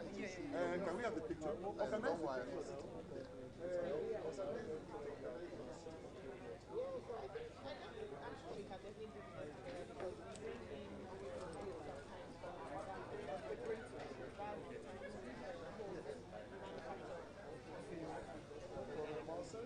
Can we have the photograph, please? Can we have our discussant?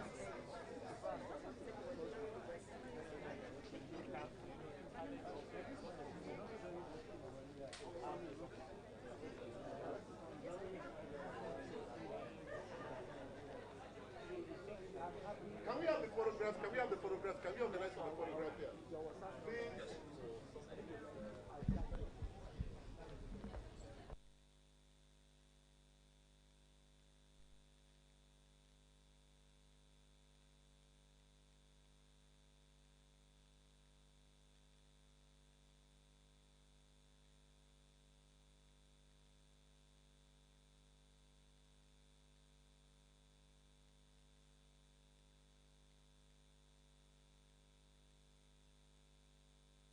I can see we are all networking. Sorry to take time. We'll just take the photo session very briefly. Please, the panelists will first come forward for their photos. The panelists, please.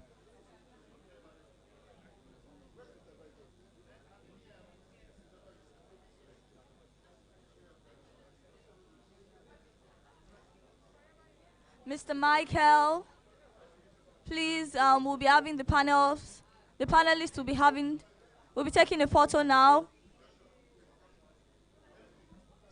Yeah, weeks. This is $100. Okay.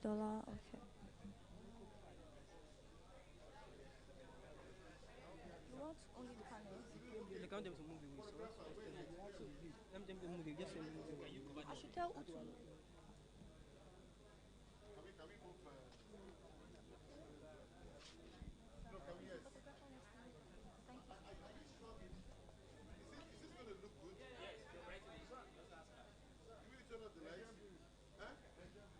Is the light okay? Okay.